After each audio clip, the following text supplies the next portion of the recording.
అందరికీ నమస్కారం.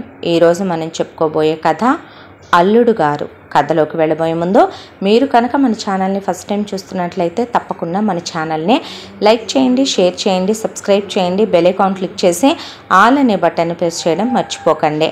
కథని ఎక్కడ స్కిప్ చేయకుండా వినండి. మరి కథలోకి వెళ్ళిపోదామా? ఒకానొకప్పుడు రాజుల కుటుంబంగా చాలా గొప్ప స్థాయిలో ఉండి పేరు ప్రఖ్యాతలు సంపాదించి యుద్ధాలు చేసి రాజ్యాలు గెలిచి ఆ తరువాత తరాలు మారే కొద్దీ ఇక ప్యాలెస్లు లాంటి ఇళ్ళు పోయి వేల ఎకరాల పొలాలు పోయి సారంగపాణి కుటుంబం చివరికి వచ్చేసరికి ఒక పాడుబడిపోయిన పెంకుటిల్లు, చివరికి పలానా గొప్ప కులం అని చెప్పుకునే ఒక కులం, ఒక ఇంటి పేరు, దానికి తోడు వీళ్ళకి మిగిలిందే 5 ఎకరాల పొలం. సారంగపాణికి చదువు ఉంది, దానితో పాటు ఒక ప్రైవేటు ఉద్యోగము ఉంది. సారంగపాణి భార్య శకుంతలనే వాళ్ళ ఇంటి ఆనవాయితీ ప్రకారం కట్న కానుకలు ఆవిడ తీసుకొని పర్వాలేదు ఆ ఉన్నంతలోనే 2 ఎకరాల పొలం కాస్త నగలతో ఆయన్ని వివాహం చేసుకొని అత్తారింట అడుగుపెట్టింది. సారంగపాణి తల్లిదండ్రులు కోడలు వచ్చిన 6 నెలల్లోనే ఆరోగ్యం బాగోని వాళ్ళు కొడుకు పెళ్ళయిందనే సంతోషంలో ఆవిడ చేతుల మీదుగా కన్ను మూశారు. శకుంతల భర్త చాటు ఇల్లాలో భర్తతో పడగదిలో తలెత్తి మాట్లాడటం, ఏదైనా చెప్పాలంటే గదిలోకి రమ్మనమని ఈ రోజుకి ఘోషాలో ఉండే స్త్రీలలా ఉండటం, భర్త ఏదైనా తెచ్చిస్తే వంటగదిలో రుచికరంగా 100 రకాలైనా సరే వండి వడ్డించటం, దానికి తోడు గట్టిగా మాట్లాడే మనిషి కూడా కాదు, నోరెత్తదసలు ఆయన ముందు. మొగుడు తప్పు చేసినా ఒప్పు చేసినా రాంగ్ అయినా రైట్ అయినా పెళ్ళాం మాట్లాడకూడదు అనే సిద్ధాంతాల్లోనే పెరిగొచ్చింది. పైగా పెద్ద కులంలో పుట్టి పెరిగాం అనే దాంతో ఆవిడ వీలైనంత వరకు కులానికి ప్రథమ ప్రాధాన్యత, ఇంటి పేరుకి ఇంకో ప్రాధాన్యత, వంశానికి, క్షేత్రానికి, బీజానికి, రక్తానికి ప్రాధాన్యతలు ఇచ్చేటటువంటి కుటుంబంలో పెరిగింది కాబట్టి, భర్త దానికి తగిన వాడే కాబట్టి ఆవిడ ఆయనకి అనుగుణంగా వెళ్ళిపోయేదే. సారంగపాణి అమ్మా నాన్నలు ఉన్నంతకాలం ఉద్యోగం చేస్తూ కుటుంబ పరిస్థితులు బాగానే ఉండేవి. ఆ 5 ఎకరాల పొలం సారంగపాణి తండ్రి కౌలుకిచ్చి ఆ పొలం మీద వచ్చేటటువంటి ఆదాయంతో బాగానే బ్రతికేవాళ్ళు. ఈ రోజుకి ఉంది లేదు అనేదేమీ లేకుండా కోట్ల రూపాయల్లో బ్రతకపోయినా సరే అడుక్కు తినే పరిస్థితుల్లో మాత్రం ఏ రోజు ఉండేవాళ్ళు కాదు. వన్స్ అమ్మా నాన్నలు పోయిన తర్వాత సారంగపాణిలో బద్ధకం మొదలైంది, సోమరిపోతుతనం మొదలైంది. దానికి తోడు వ్యసనాలు మనిషిని కమ్మేయటం మొదలుపెట్టాయి. వేశ్యలతో తిరగటం ఒక్కటే వ్యసనం కాదు కదా, సిగరెట్లు తాగటం, పేకాటలు ఆడటం, మందు తాగటం, ఖర్చులు మనకు వచ్చేదానికన్నా మిక్కుటంగా పెరిగిపోతాయి అనవసరమైన వాటి జోలికి వెళితే. ఆ సంగతి తెలియని ఇంకిత జ్ఞానం లేనివాడు కాదు. గొప్ప వంశాల్లో పుట్టాం, గొప్ప పేరు ప్రతిష్టలు ఉన్నాయి అన్నప్పుడు ఎలాంటివి చేస్తే అవి ఎక్కడ పతనమైపోయి మన ఇంటి పేరు నాశనం చేస్తాయో అని ఆలోచించాలి. కానీ ఇవన్నీ సరదాలనే, దేవతలు సురాపానాలు తాగుతారనే, మానవులు మధుపానం చేస్తే తప్పేంటనే, మనలాంటి వాళ్ళకి భోగాలు అనుభవించటం మనిషికి దేవుడిచ్చిన వరమనే వాళ్ళకు వాళ్ళే సరిపుచ్చుకొని చెప్పుకొని నెత్తి మీద ఉన్న ఇల్లు పాతబడిపోయి ఎప్పుడు కూలి నెత్తి మీద పడుద్దో, వర్షం వస్తే ఎన్ని చోట్ల బకెట్లు, తెపాళాలు, గిన్నెలు పెట్టుకొని ఆ వచ్చేటటువంటి ధారలు వర్షం ధారలు పట్టుకుంటున్నామో ఇది అక్కర్లేదు. మనం 10 మందిలోకి వెళ్ళినప్పుడు తలెత్తుకొని తిరగాలంటే మనిషి వ్యసనాలకు బానిస కాకూడదు. తల దించుకునేలాగా మనిషిని దిగజార్చేవే అవని తెలిసినా దానిలో ఏముంది, రాచరికాల్లో ఇవన్నీ షరా మామూలే అన్నట్టు మీసం మెలేసి అన్నిటినీ దులిపేసుకొని తిరగటం మొదలుపెట్టాడు సారంగపాణి. సరే, భర్త అలా ఉన్నాడో, భార్య పరిస్థితుల్ని అర్థం చేసుకోవాలి. ఆవిడ చదువు లేనిది కాదో, సంస్కారం తెలియంది కాదో, పరిస్థితులు అన్నీ తెలుసు. భర్తకి ఎదురు చెప్పదు సడే. ఇతిహాసాలు, గ్రంథాలు, పురాణాలు అన్నీ చదివి తెలుసుకొని ఉన్న మనిషి. అలాంటి ఆవిడ ఏం చెయ్యాలి? అసలు వాళ్ళు తరతరాలుగా కూడా ఈరోజు 5 ఎకరాల పొలానికి వచ్చి మిగలటానికి కారణమే వాళ్ళ వంశంలోని ఆడవాళ్ళు, మగవాళ్ళు చేసే పెద్ద తప్పు అధిక సంతానాన్ని కంటాం. శకుంతల ఆ విషయంలో మేల్కోవాలి. అయితే ఆవిడ భర్తకి శృంగారంలో కూడా అడ్డు చెప్పని ఆడదే. దాని ఫలితంగా కాలచక్ర ప్రవాహంలో వీళ్ళకి 5 పిల్లలు పుట్టుకొచ్చేశారు. ఆ తరువాత సారంగపాణికే సంసారం మీద మక్కువ తగ్గిపోవటం ఒకటే.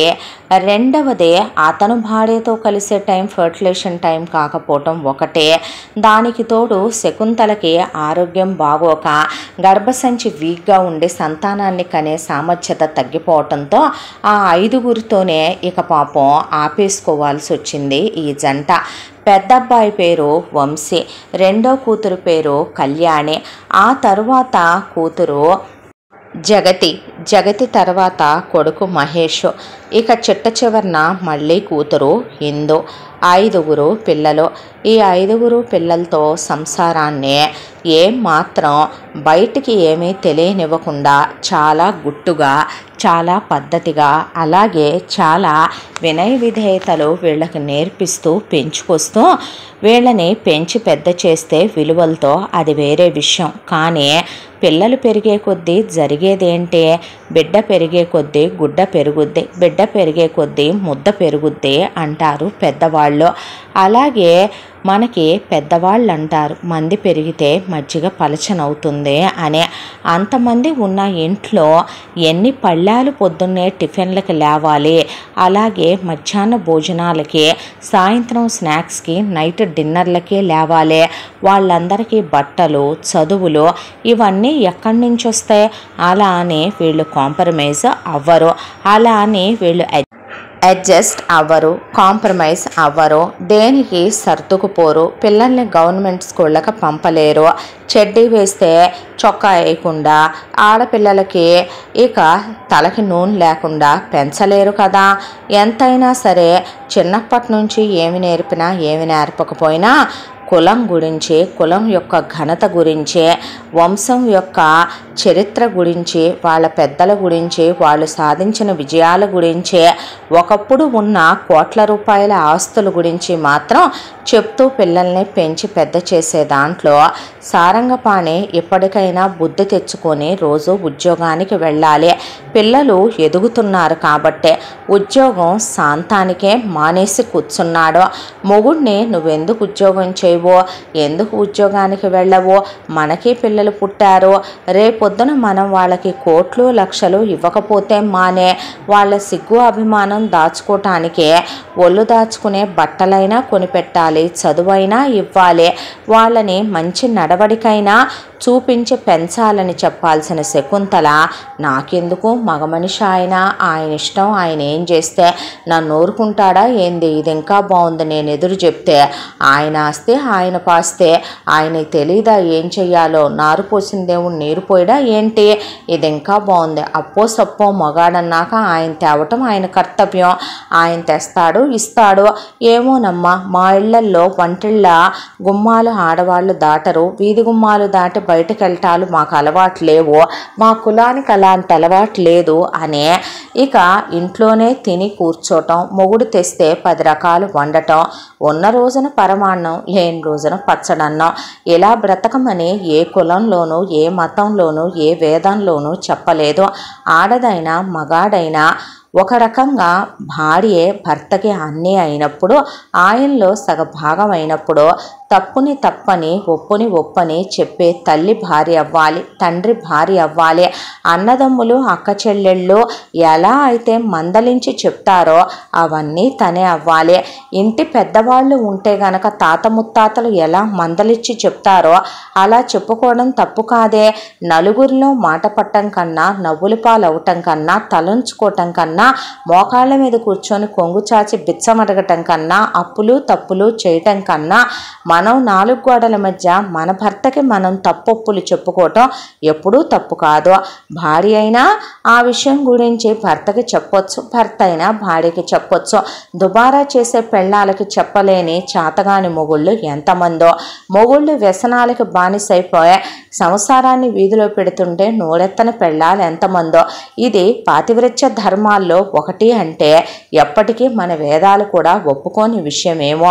ఇక పోనీ భర్త అలా ఉన్నాడు.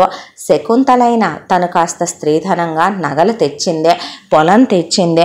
ముందు జరిగే పరిస్థితిని ఆడదే ఒక అంచనా వేసుకోవాలి. పెద్దవాళ్ళు ఒక మాట చెప్తారు, 6 నెలల ముందే ఇంటి పరిస్థితి ఎలా ఉంటుంది అనే ఇంట్లో కావలసిన సంభారాలన్నీ కూడా చూసుకోవాల్సిన బాధ్యత ఇంటి ఆడదాని మీదే ఉంటుంది. కరువే రావచ్చు, ఒకేడు పంటలే పండకపోవచ్చు.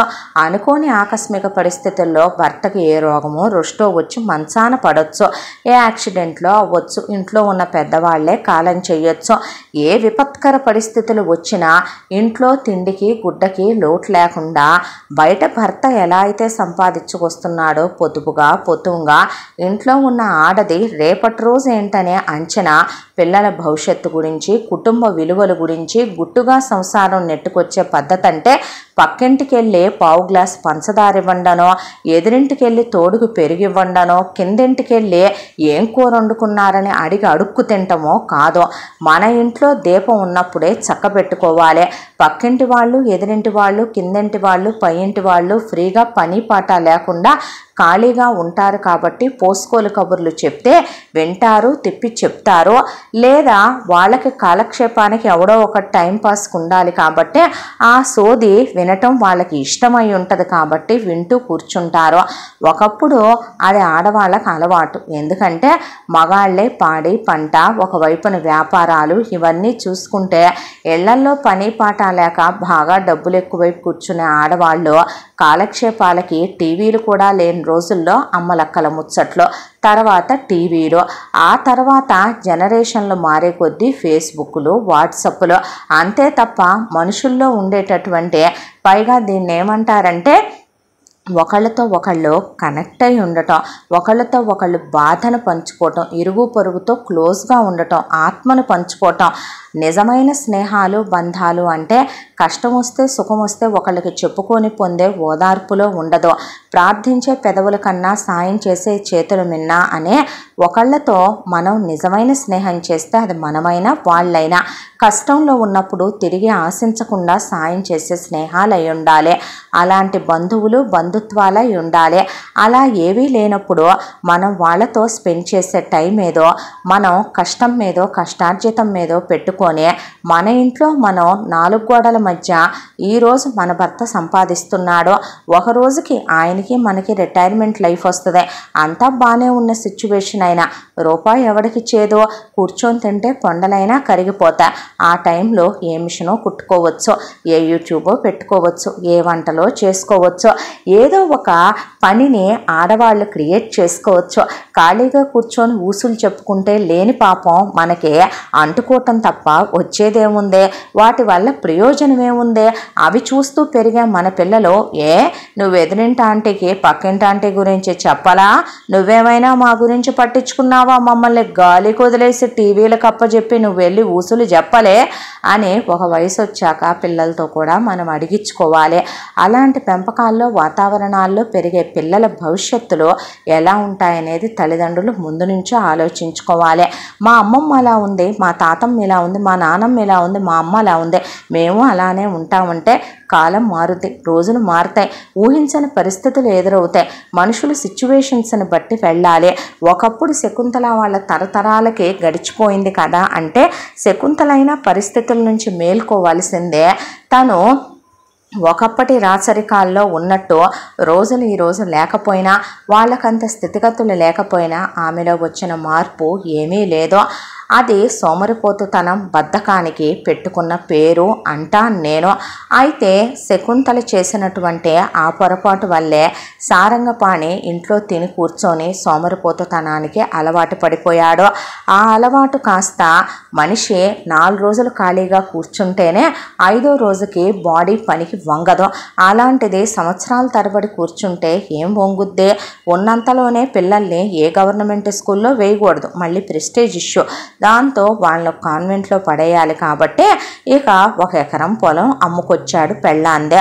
ఆ ఎకరం పొలం అమ్ముకొచ్చి ఒకళ్ళ తర్వాత ఒకళ్ళని పిల్లల్ని స్కూల్లో వేస్తూ ముందు కొంతకాలం పాటు రోజులు అలా గడిచిపోయినాయి. తర్వాత పెళ్ళానికి ఇచ్చిన 2వ ఎకరం పొలం, అలా తర్వాత కొన్నేళ్లు గడిచిపోయినాయి. ఆ తర్వాత ఇంట్లో ఉన్నటువంటి పెళ్ళానికి పెట్టిన అత్తారింటి నగలు ఒక్కొక్కటి కరిగిపోతూ ఈలోపు పెద్ద కొడుక్కి పంచెల ఫంక్షన్ అని, పెద్ద కూతురికి ఓణీల ఫంక్షన్ అని, పెద్ద కూతురు పెద్ద మనిషి అయిన ఫంక్షన్ అని, 2వ కూతురికి ఓణీల ఫంక్షన్ అని, 2వ కూతురికి పెద్ద మనిషి ఫంక్షన్ అని, చిన్న కొడుక్కి పంచెల ఫంక్షన్ అని, చిన్న కూతురికి ఓణీలు పెద్ద మనిషి ఫంక్షన్ అని. మళ్ళీ అయి తగ్గకూడదు కదా, అంతా దాంట్లో కష్టపడటానికి మన ఒళ్ళు వంగదు కదా. దర్జాకి తగినట్టుగా విస్తట్లో ఐటమ్స్, దర్జాకి తగినట్టుగా రిటర్న్ గిఫ్ట్లో, దర్జాలకి తగినట్టుగా పిల్లలకి ఖరీదైనటువంటి బట్టలతో చేసే ఫోటోలు, వీడియోలతో చేసే సెలబ్రేషన్లో ఏది తగ్గకుండా మాత్రం జరిపించుకొచ్చేశారు. అలా శకుంతలకి ఇచ్చిన 2 ఎకరాల పొలం, శకుంతలకు పుట్టింటి వాళ్ళు పెట్టిన బంగారం, ఇచ్చిన ల్యాండ్, బ్యాంకులో క్యాష్ కడిగిపోయేపాటికి పెద్దబ్బాయి ఇంటర్మీడియట్కి వచ్చాడు. ఆ తర్వాత ఇక ఉన్నటువంటి తన పొలాన్ని అమ్మటం మొదలుపెట్టాడు సారంగపాణి. పెద్దబ్బాయి ఇంటర్ అయిపోయినప్పుడు పెద్దబ్బాయి డిగ్రీ చేసి నేను పీజీ చేస్తాను, నేను గవర్నమెంట్ జాబ్కే రాసి తీరాలి అన్నాడు వంశీ. సరేననేపాటికి అక్కడికి పొలం ఎకరం కరిగిపోయిందే డిగ్రీ టయానికి, పీజీకి ఇంకో ఎకరం కరిగిపోయిందే. వంశీది ఆ తర్వాత డిగ్రీ పీజీ అయిపోయినాయి.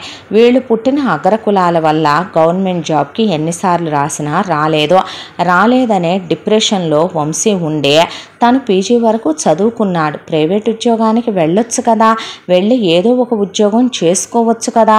నేను చచ్చినా గవర్నమెంట్ ఉద్యోగం తప్ప ప్రైవేటు ఉద్యోగం చెయ్యను, అది కూడా లంచాలు పెట్టి తెచ్చే ఉద్యోగం నాకొద్దు. నా మెరిట్కి, నా టాలెంట్కి నన్ను మెచ్చి వస్తేనే ఆ ఉద్యోగం చేస్తానని కూర్చున్నాడు పెద్ద కొడుకు. దాంతో సోమరిపోత నెంబర్ 1 రెడీ అయ్యాడు ఆ ఇంట్లో. తండ్రి తరువాత ఇక ఖాళీగా ఉంటే కొడుకు గాలి తిరుగుళ్ళు తిరగడు, పేగా అనవసరమైన అడ్డమైనటువంటి చెడు పేరు తెచ్చుకోడు. వెంటనే అబ్బాయికి పెళ్లి చేద్దాం అనే దాంతో శకుంతల మేనకోడలు ఉంది, పేరు మానస.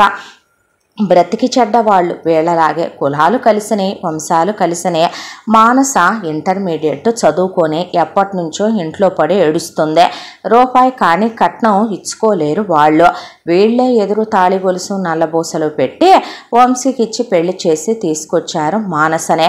ఆ తర్వాత నా గవర్నమెంట్ జాబు వచ్చేంత వరకు మనం కొన్నాళ్ళు బర్త్ కంట్రోల్ యూజ్ చేద్దామని మొగుడు పెళ్ళాం యూజ్ చేయటం మొదలుపెట్టారు. ఈలోపు పెద్ద కూతురు కళ్యాణి నేను డిగ్రీ తప్ప చదవలేను మొర్రో అనుకుంటూ మొత్తానికి డిగ్రీతో చదువు పూర్తి చేసిందే. ఒకవైపున అన్న పీజీ చేసి ఉద్యోగానికి వెళ్ళట్లేదు. తన తర్వాత ఇంకా 3 ఉన్నారు. పరిస్థితి ఏంటనేది ఇంటి పెద్ద కూతురు ఆడపిల్లగా ఆలోచించాల్సింది పోయే ఫ్రెండ్స్తో సినిమాలు, ఫ్రెండ్స్తో షికార్లు, ఫ్రెండ్స్తో రెస్టారెంట్లు, ఫ్రెండ్స్తో కలిసే ఆ పిక్నిక్లు, ఈ ట్రిప్పులు కానీ వెళ్ళి రావటం, జల్సాలు చేసి రావటం. దాంతో పెద్ద కూతురు ఎక్కడ చెడుదారిలో వెళ్ళి ప్రేమాయణాలు అంటదోనని పెద్ద కూతురుకో సంబంధం వెతికాడు సారంగపాణి. అబ్బాయిదే గవర్నమెంట్ ఉద్యోగమే, పెద్ద ఉద్యోగం ఏం కాదు, చిన్నదే. అమ్మా నాన్నలతో కలిసే ఉంటాడు. అబ్బాయి పేరు శరత్.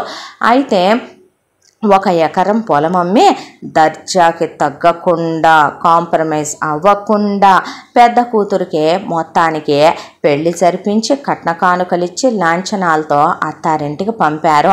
మెత్తగా తుక్కు కింద దంచేసి పెద్ద కూతుర్ని 1 నెల పెళ్ళైన మోజు తీరగానే మొగుడు అత్తామామలు మా కట్నం కావాలి అని శరత్కి ప్రమోషన్ వచ్చి జీతం ఒక 5,000 పెరిగి చచ్చిందని నెలకే కట్నం తెస్తేనే కాపురం లేతే లేదని పుట్టింటికి తోలేశారు కళ్యాణినే.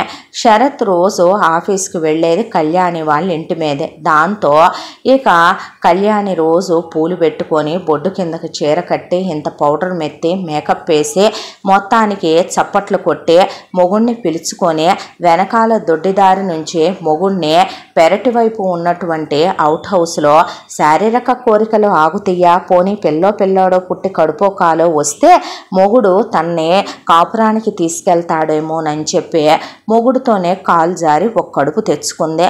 అలా ఫస్ట్ కొడుకు, ఆ తర్వాత ఆ పిల్లాన్ని చూసి మొగుడు తీసుకెళ్తాడంటే నో నెవర్ అనేసారు వాళ్ళు.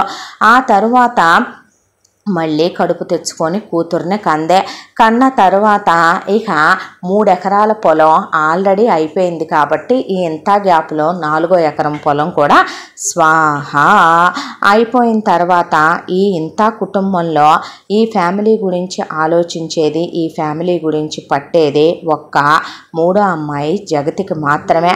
ఆ అమ్మాయి మాత్రమే ఆలోచిస్తుంది. జగతి రేపటి రోజేంటి, నాన్న ఆల్రెడీ అమ్మాయి 2 ఎకరాలు స్వాహా చేసేసాడు, అమ్మ స్త్రీధనం మొత్తం కంప్లీట్ చేసుకొచ్చాడు, ఉన్న పొలంలో అక్క పెళ్లితో 3 ఎకరాలు అయిపోయినాయి, ఇప్పుడు 4వ ఎకరం అయిపోయింది, ఇక మిగిలింది ఎకరం. పరిస్థితులు ఏంటి, ఎటెళ్ళాలి అని ఇంజనీరింగు తను కష్టపడి మెరిట్ మీద ర్యాంకులు తెచ్చుకొని చాలా తక్కువ ఫీజులతోనే ఆ అమ్మాయి చదువుకుంటోంది. ఇంత దాంట్లో ఆ అమ్మాయి దిగులు ఒకటే, పెద్దన్నయ్య పీజీ చదువుకున్నాడు, గవర్నమెంట్ ఉద్యోగం ఎటు మన కులానికి రాదన్నప్పుడు వాడు ప్రైవేట్ ఉద్యోగం ఏదో ఒకటి చేసుకోవచ్చు, వదిన వెళ్ళమని చెప్పొచ్చు.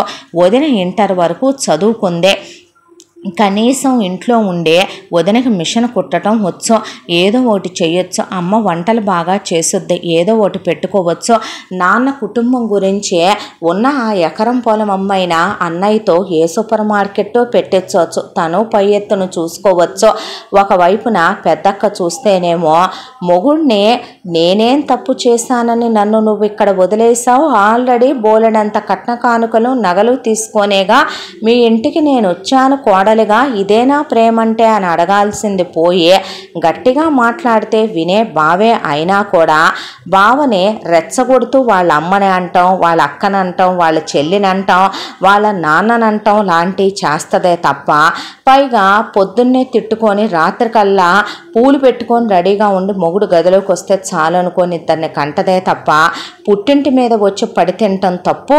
నయానో భయానో మొగుడికి చెప్పుకొని కాపురానికి వెళ్ళిపోయి మెల్లగా వేరు కాపురం పెట్టుకొని సంసారం దిద్దుకుందాం చెప్తే వింటాడు బావని ఏ రోజు ఆలోచించదు ఆ పశువు. ఇక ఆ తర్వాత తమ్ముడి విషయం, వాడసలు క్యాస్ట్ అనే ఒక గ్రూప్నే స్కూల్ డేస్ నుంచి క్రియేట్ చేసుకొని ఎప్పుడు చూసినా చిచ్చి ఖరీదైనటువంటి లగ్జరీ లైఫ్ బ్రతకాలే, పెద్ద ఎంఎన్సీల్లో జాబ్ రావాలి, దానికి తగ్గట్టు ఎదవ చదువుతాడా అంటే చదువు లేదు పాడు లేదు, అట్టెసర మార్కులు. ఎప్పుడు చూసినా బ్రాండెడ్ బైకుల గురించి, బ్రాండెడ్ ఫోన్ల గురించి, బ్రాండెడ్ కార్ల గురించి, బ్రాండెడ్ బట్టల గురించి కలలు కంటూ ఉంటాడు మహేష్ గాడు. ఇక హిందూ సంగతి చెప్పాలంటే ఛీ, ఈ ఇండియాలో ఎవడుంటాడు అసలు, నేను ఎప్పటికైనా సరే ఏం చేసైనా సరే ఎలాగైనా సరే నేను అబ్రాడ్ వెళ్ళాల్సిందే, ఎంఎస్ చేయాల్సిందే, అక్కడే ఎంఎస్ చేసి సెటిల్ అయినా మన కులం అబ్బాయినే అక్క, అర్థమవుతుందా, మన కులం అబ్బాయినే అక్కడ చూసి పెళ్లి చేసుకోవాల్సిందే, అది దాని టార్గెట్. నేను అలాగే లవ్ చేస్తాను, మన కులం అమ్మాయినే చేసి నేను పెళ్లి చేసుకుంటా, ఇది మహేష్ గారి వాగ్దానం. ఇంత దాంట్లో కొంప ఎటుపోతుందా, కొంపలో పరిస్థితులు ఎటుపోతున్నాయా, ఇవేమి పట్టవా అక్క, నీకు సిగ్గు శరం ఉందా, వచ్చి కూర్చొని ఇంటి మీద పడి ఎన్నేళ్ళయిందే, పిల్లల్ని పెట్టుకొని ఆ తింటవేంటి, బావని ప్రతిరోజు రాత్రి పిలిచి పొద్దున్నే పంపిస్తున్నావు, సిగ్గుండొద్దు, అత్తారింటికి వెళ్ళాలనుకోవా ఏంటి, ఇంకా ఏం పిల్లల్ని కంటాం, పిల్లలు స్కూల్కి కూడా వెళ్ళబోతున్నారు, ఇంకిత జ్ఞానం అనేది ఆడవాళ్ళని కంటే నేను నీకన్నా పెద్దదాన్ని, మన కులమేంటి గోత్రం అవసరం ఏంటి, అసలు పెద్దవాళ్ళతో మాట్లాడే పద్ధతి ఇదేనా, పెద్ద పెద్ద మాటలు మాట్లాడుతున్నావు చూడమ్మా అని కళ్యాణ్ అనగానే నోరు ముయ్యవే, నీకేం తెలుసు ఆడవాళ్ళ బాధలు అని శకుంతల, మరే అని మానస. ఆ వదిన నువ్వైనా అన్నయ్యకు ఉద్యోగానికి వెళ్ళమని చెప్పవా, బాగుందమ్మా బాగుందే, మామయ్య గారు వారి నిర్ణయం వారు తీసుకున్నానన్నప్పుడు అత్తయ్య ఏం చెప్పారు, నేను చెప్తే మీ అన్నయ్య వింటాడా ఏంటి, ఏదైనా వాళ్ళకై వాళ్ళే ఎప్పుడు తెలుసుకోవాలో అప్పుడు తెలుసుకుంటారు అని ఒకవైపున అక్క పిల్లల్ని చూసి బుగ్గగిల్లే తన పొట్టవైపు చూసుకొని నవ్వుకుంటూ వెళ్ళేపాటికి ఉలిక్కి పడింది. ఒకవైపున జగతే ఏం బాంబు పేల్చబోతుందా అన్నంతలోనే మానసకి కడుపనే, మానసకి సీమంతాలనే, మానస డెలివరీలు కూడా సారంగపాణి పెట్టుకొనే మొత్తానికి మానస ఒక కూతుర్ని కనేసింది. ఇక అయ్యింది నాయన అయ్యింది అనుకునే లోపు 4 ఎకరాల పొలంతో పాటు అమ్మ బంగారం కూడా ఇక స్వాహ అవుతూ అవుతూ అవుతూ అవుతూ అవుతూ చివరికి మిగిలింది ఏంటంటే అమ్మ మెళ్ళో పసుపు కొమ్ముకి పసుపు తాడుకి పసుపు రాసి వేసుకున్న ఒక తాళి, వదిన మెళ్ళో అదే, అక్క మెళ్ళో అదే. ఇక చెల్లికి తమ్ముడికి తనకైతే వాటి అవసరాలు కూడా లేవు కాబట్టి చెవులకి 10 రూపాయల పోగులు, ప్లాస్టిక్ డొక్కులు, చేతులకు మట్టి గాజులు మిగిలినే. ఆయన సిగ్గు శరం లేదు. ఇంకా ఒక ఎకరం పొలం ఉంది. ఆ ఎకరం పొలమైనా అమ్మి ఇలా చేయి నాన్న అని జగతి చెప్తే పెద్ద పెద్ద మాటలు మాట్లాడుకో అనే ఆ ఎకరం పొలం అమ్మేశాడు సారంగపాణి. అమ్మంగానే ముందు వెంటనే తీసుకెళ్ళి మహేష్ని వాడికి ఎంసెట్లో ర్యాంకు రాలేదని, ర్యాంకు పోయిందని 2 ఏళ్లుగా వాడిని ఇంజనీరింగ్ కాలేజీలో జాయిన్ చేసి వాడికి కాస్ట్లీ ఫోన్ ఒకటి బైక్ ఒకటి కొనిపెట్టాడు. ఆ తర్వాత ఇందు ఖరీదైన మేకప్ సామాను, బట్టలు, చెప్పులు కొనుక్కుందే. ఇక కళ్యాణి మొగుడికి ఒక 10 లక్షలు ఇచ్చి కాపురానికి తీసుకెళ్ళమని పంపిస్తే వెళ్ళి ఒక నెల రోజుల పాటు కాపురం చేసి అన్నీ సమర్పించిన తర్వాత తిరుగుటపాలో తన్నిచ్చుకొని వచ్చిందే. మళ్ళొచ్చావేంటే అంటే మేమిమ్మంది 50 లక్షలైతే 10 లక్షలు ఇచ్చాడు మీ నాన్నని మళ్ళీ గెంటేశారు నాన్న మా అత్త ఆడపడుచులు కలిసే అంటే ఇక మళ్ళీ హడలిపోయి కూర్చున్నారు. అంతా దాంట్లో ఇక పెద్ద కొడుకు పెద్ద కోడలు మౌనం వహించేసి ఊరుకొని పెద్ద కొడుకు పెద్ద కోళ్ళు ఒకసారి ట్రిప్పుకు వెళ్ళి రావాలి, ఎప్పటి నుంచో కోరికుండిపోయిందని వాళ్ళు ట్రిప్పుకు వెళ్ళొచ్చారు. అంతా దాంట్లో శకుంతలకి పెద్ద కోడలికి చెరొక తాళి గొలుసు చేయించాడు సారంగపాణి. తనకున్న అప్పులు తీర్చుకున్నాడు. ఇక చిన్న కూతుర్ని నీకు దేనికి కావాలమ్మా జగతి, ఏమిమ్మంటావు అని అడిగితే ఒక 50,000 ఉంటే ఇవ్వు నాన్న అని అడిగి ఈ కొంప పరిస్థితి రేపు ఎలా వస్తుందో అనే దాంతో బ్యాంకీలో వేసుంచి ఇంకొక 50,000 ఇవ్వవా నాన్న, బట్టలు కొనుక్కుంటాను అబద్ధమాడి పోస్టాఫీసులో దాచిపెట్టి ఉంచింది ఆ అమ్మాయి 1,00,000 రూపాయలు. ఇక ఆ తర్వాత సారంగపాణి మొత్తం డబ్బులు జల్సాలకి వాటికి ఖర్చు పెట్టడం అయిపోయింది. ఈలోపు జగతిదే ఫైనల్ ఇయర్కి వచ్చేసింది చదువు. ఫైనల్ ఇయర్కి వచ్చిన తర్వాత ఎప్పుడు పెట్టాడో అసలు 3వ కంటికి తెలియకుండా సారంగపాణి ఇల్లు తాకట్టు పెట్టాడు. అది కూడా తమ కులం వాళ్ళకే. వాళ్ళేమైనా పిచ్చోళ్ళ, హైవే రోడ్డు పక్కనే ఉందే, మంచిగా స్థలానికైనా రేట్ వస్తుంది అనే దాంతో వాళ్ళు ఆ ఇల్లు తాకట్టు పెట్టుకున్నారు. ఆ డబ్బులు ఎప్పుడు కరగ తినేశాడో ఏంటో అని అడిగితే గుర్రపు పందాలకి, పేకాట్లకి, తాగుడికి, సిగరెట్లకి, అమ్మ ఇంట్లో వేటపోతులు, కోడికూరలు, తలకాయలు, కాళ్ళు, నాటుకోళ్ళు, కౌజు పిట్టలు వండుతున్నప్పుడే డౌట్ వచ్చింది జగతికి. ఆ డబ్బులు కాస్త స్వాహా అయిపోయే. సారంగపాణి ఒక రోజున బ్యాగ్ సర్దుకొని నుంచున్నాడు. జగతి ఫైనల్ ఇయర్ ఎగ్జామ్స్ అయిపోయినాయి అనే హ్యాపీనెస్తో అప్పుడే ఇంటికి వచ్చింది. వచ్చేపాటికి ఎక్కడికి నాన్న, ట్రిప్పుకు వెళుతున్నారా అని అడిగింది జగతి. లేదు, ఎప్పుడైతే ఈ ఇంట్లో మనుషులు బాధ్యతలు తెలుసుకుంటారో, అప్పులు మొత్తం తీరుస్తారో, ఈ ఇంటిని తాకట్టు పెట్టిన వాడు నీతి జాతి ఉంటే డబ్బు కట్టి తాకట్టు విడిపించుకోమన్నాడు, లేదా ఇంట్లో నుంచి బయటికి నడవమన్నాడు.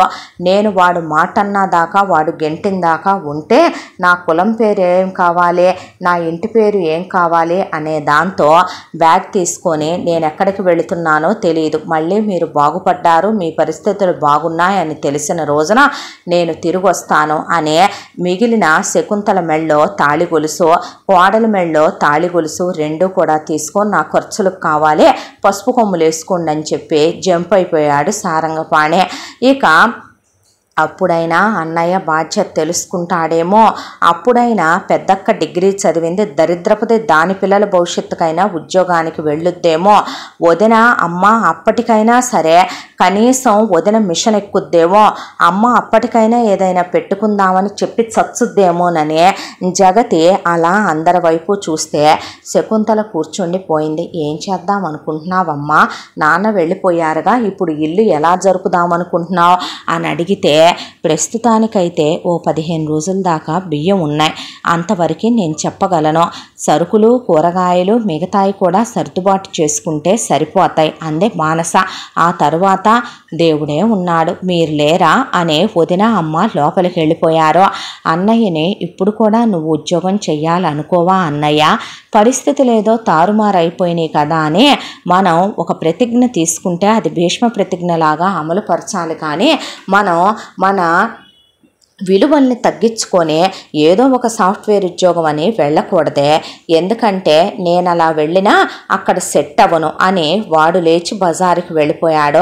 పెద్దక్క దగ్గరకు వచ్చి నాన్న అలా వెళ్ళిపోయాడు, బావ కాసేపట్లో మన ఇంటి ముందు నుంచి వెళ్తాడు, పరిస్థితి ఇది అని చెప్పి ఏ వీధిలో ఉంటాను పిల్లల్ని తీసుకెళ్ళి, ఇప్పుడు నేను నీ ఇంటి పేరు మోస్తున్నా, నీ భార్యను కదా అని చెప్పి నువ్వైనా వెళ్ళక్క పిల్లల్ని తీసుకుని అంటే ఇది ఇంకా బాగుంది. కట్నం డబ్బులు ఇవ్వకుండా ఆయన మాత్రం ఎలా తీసుకెళ్తాడో, అక్కడికి వెళ్ళినా వాళ్ళమ్మ అక్క వాళ్ళ చెల్లి వాళ్ళ నాన్న ఆయన ఊరుకుంటారా, ఒక పని చేయి వేరు కాపురం పెట్టుకొని వెళ్ళిపో.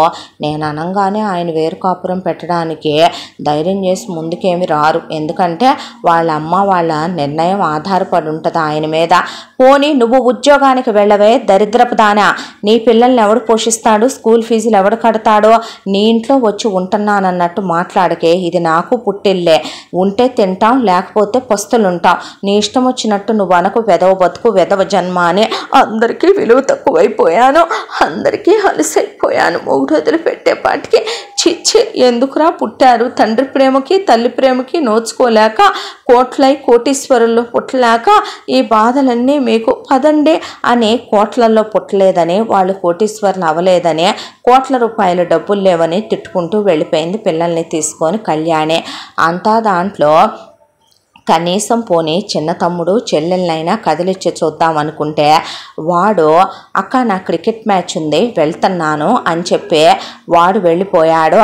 ఎందుని అడుగుదాం అనుకుంటే అది చాలా తెలివితేటలతో, చూడక్క నాకు నేను ఇప్పుడిప్పుడే కొన్ని కొత్తగా మేకప్ చేసుకోవటం ఎలా అనేది నేర్చుకుంటున్నాను అని చెప్పి పిజ్జా ఆర్డర్ ఇచ్చాను, వెళ్తున్నాను తీసుకోవటానికని. రేపు అమెరికాకి వెళ్తే పిజ్జాలు తినాలి బర్గర్లు తినాలనే దాంతో అది ఇక్కడే పిజ్జాలు బర్గర్లు అలవాటు చేసుకొని చాలా కాలంగా పిజ్జాలు బర్గర్లు తింటూ అదే అమెరికాలో ఉంటే గనక ఎలా ఉంటారో ఇండియాలో అలా ఉంటుంది ఇందో, అది లేసి వెళ్ళిపోయింది.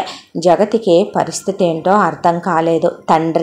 తండ్రి అనేవాడు ఇలానే ఉంటాడా, రెక్కలొచ్చిన తర్వాత పక్షుల్ని వదిలేయటం అంటే అది వేరే విషయం. అన్నయ్య వదిన్ని తీసుకొని వేరు కాపురం వెళ్ళిపోయినా వేరే మాట, రూపాయి కట్నం తేలేదు సరే, మొగుడికి మంచి చెడు చెప్పి నువ్వు ఉద్యోగం చెయ్యి, రేపు మనకి పిల్లాడు పుట్టాడు ఎలా బ్రతుకుతాము, నేను మిషన్ కుట్టుకుంటాను 4 రూపాయలు వస్తాయి ఏ బుటిక్కో పెట్టుకుంటానని వదిన చెప్పదో. నాన్న వెళ్ళాక కూడా అమ్మ ఏంట్రా అని అన్నయ్యని అడిగే మాటే లేదు. అక్క సంగతి సరే, చెల్లి తమ్ముడు గురించి చెప్పక్కర్లేదో.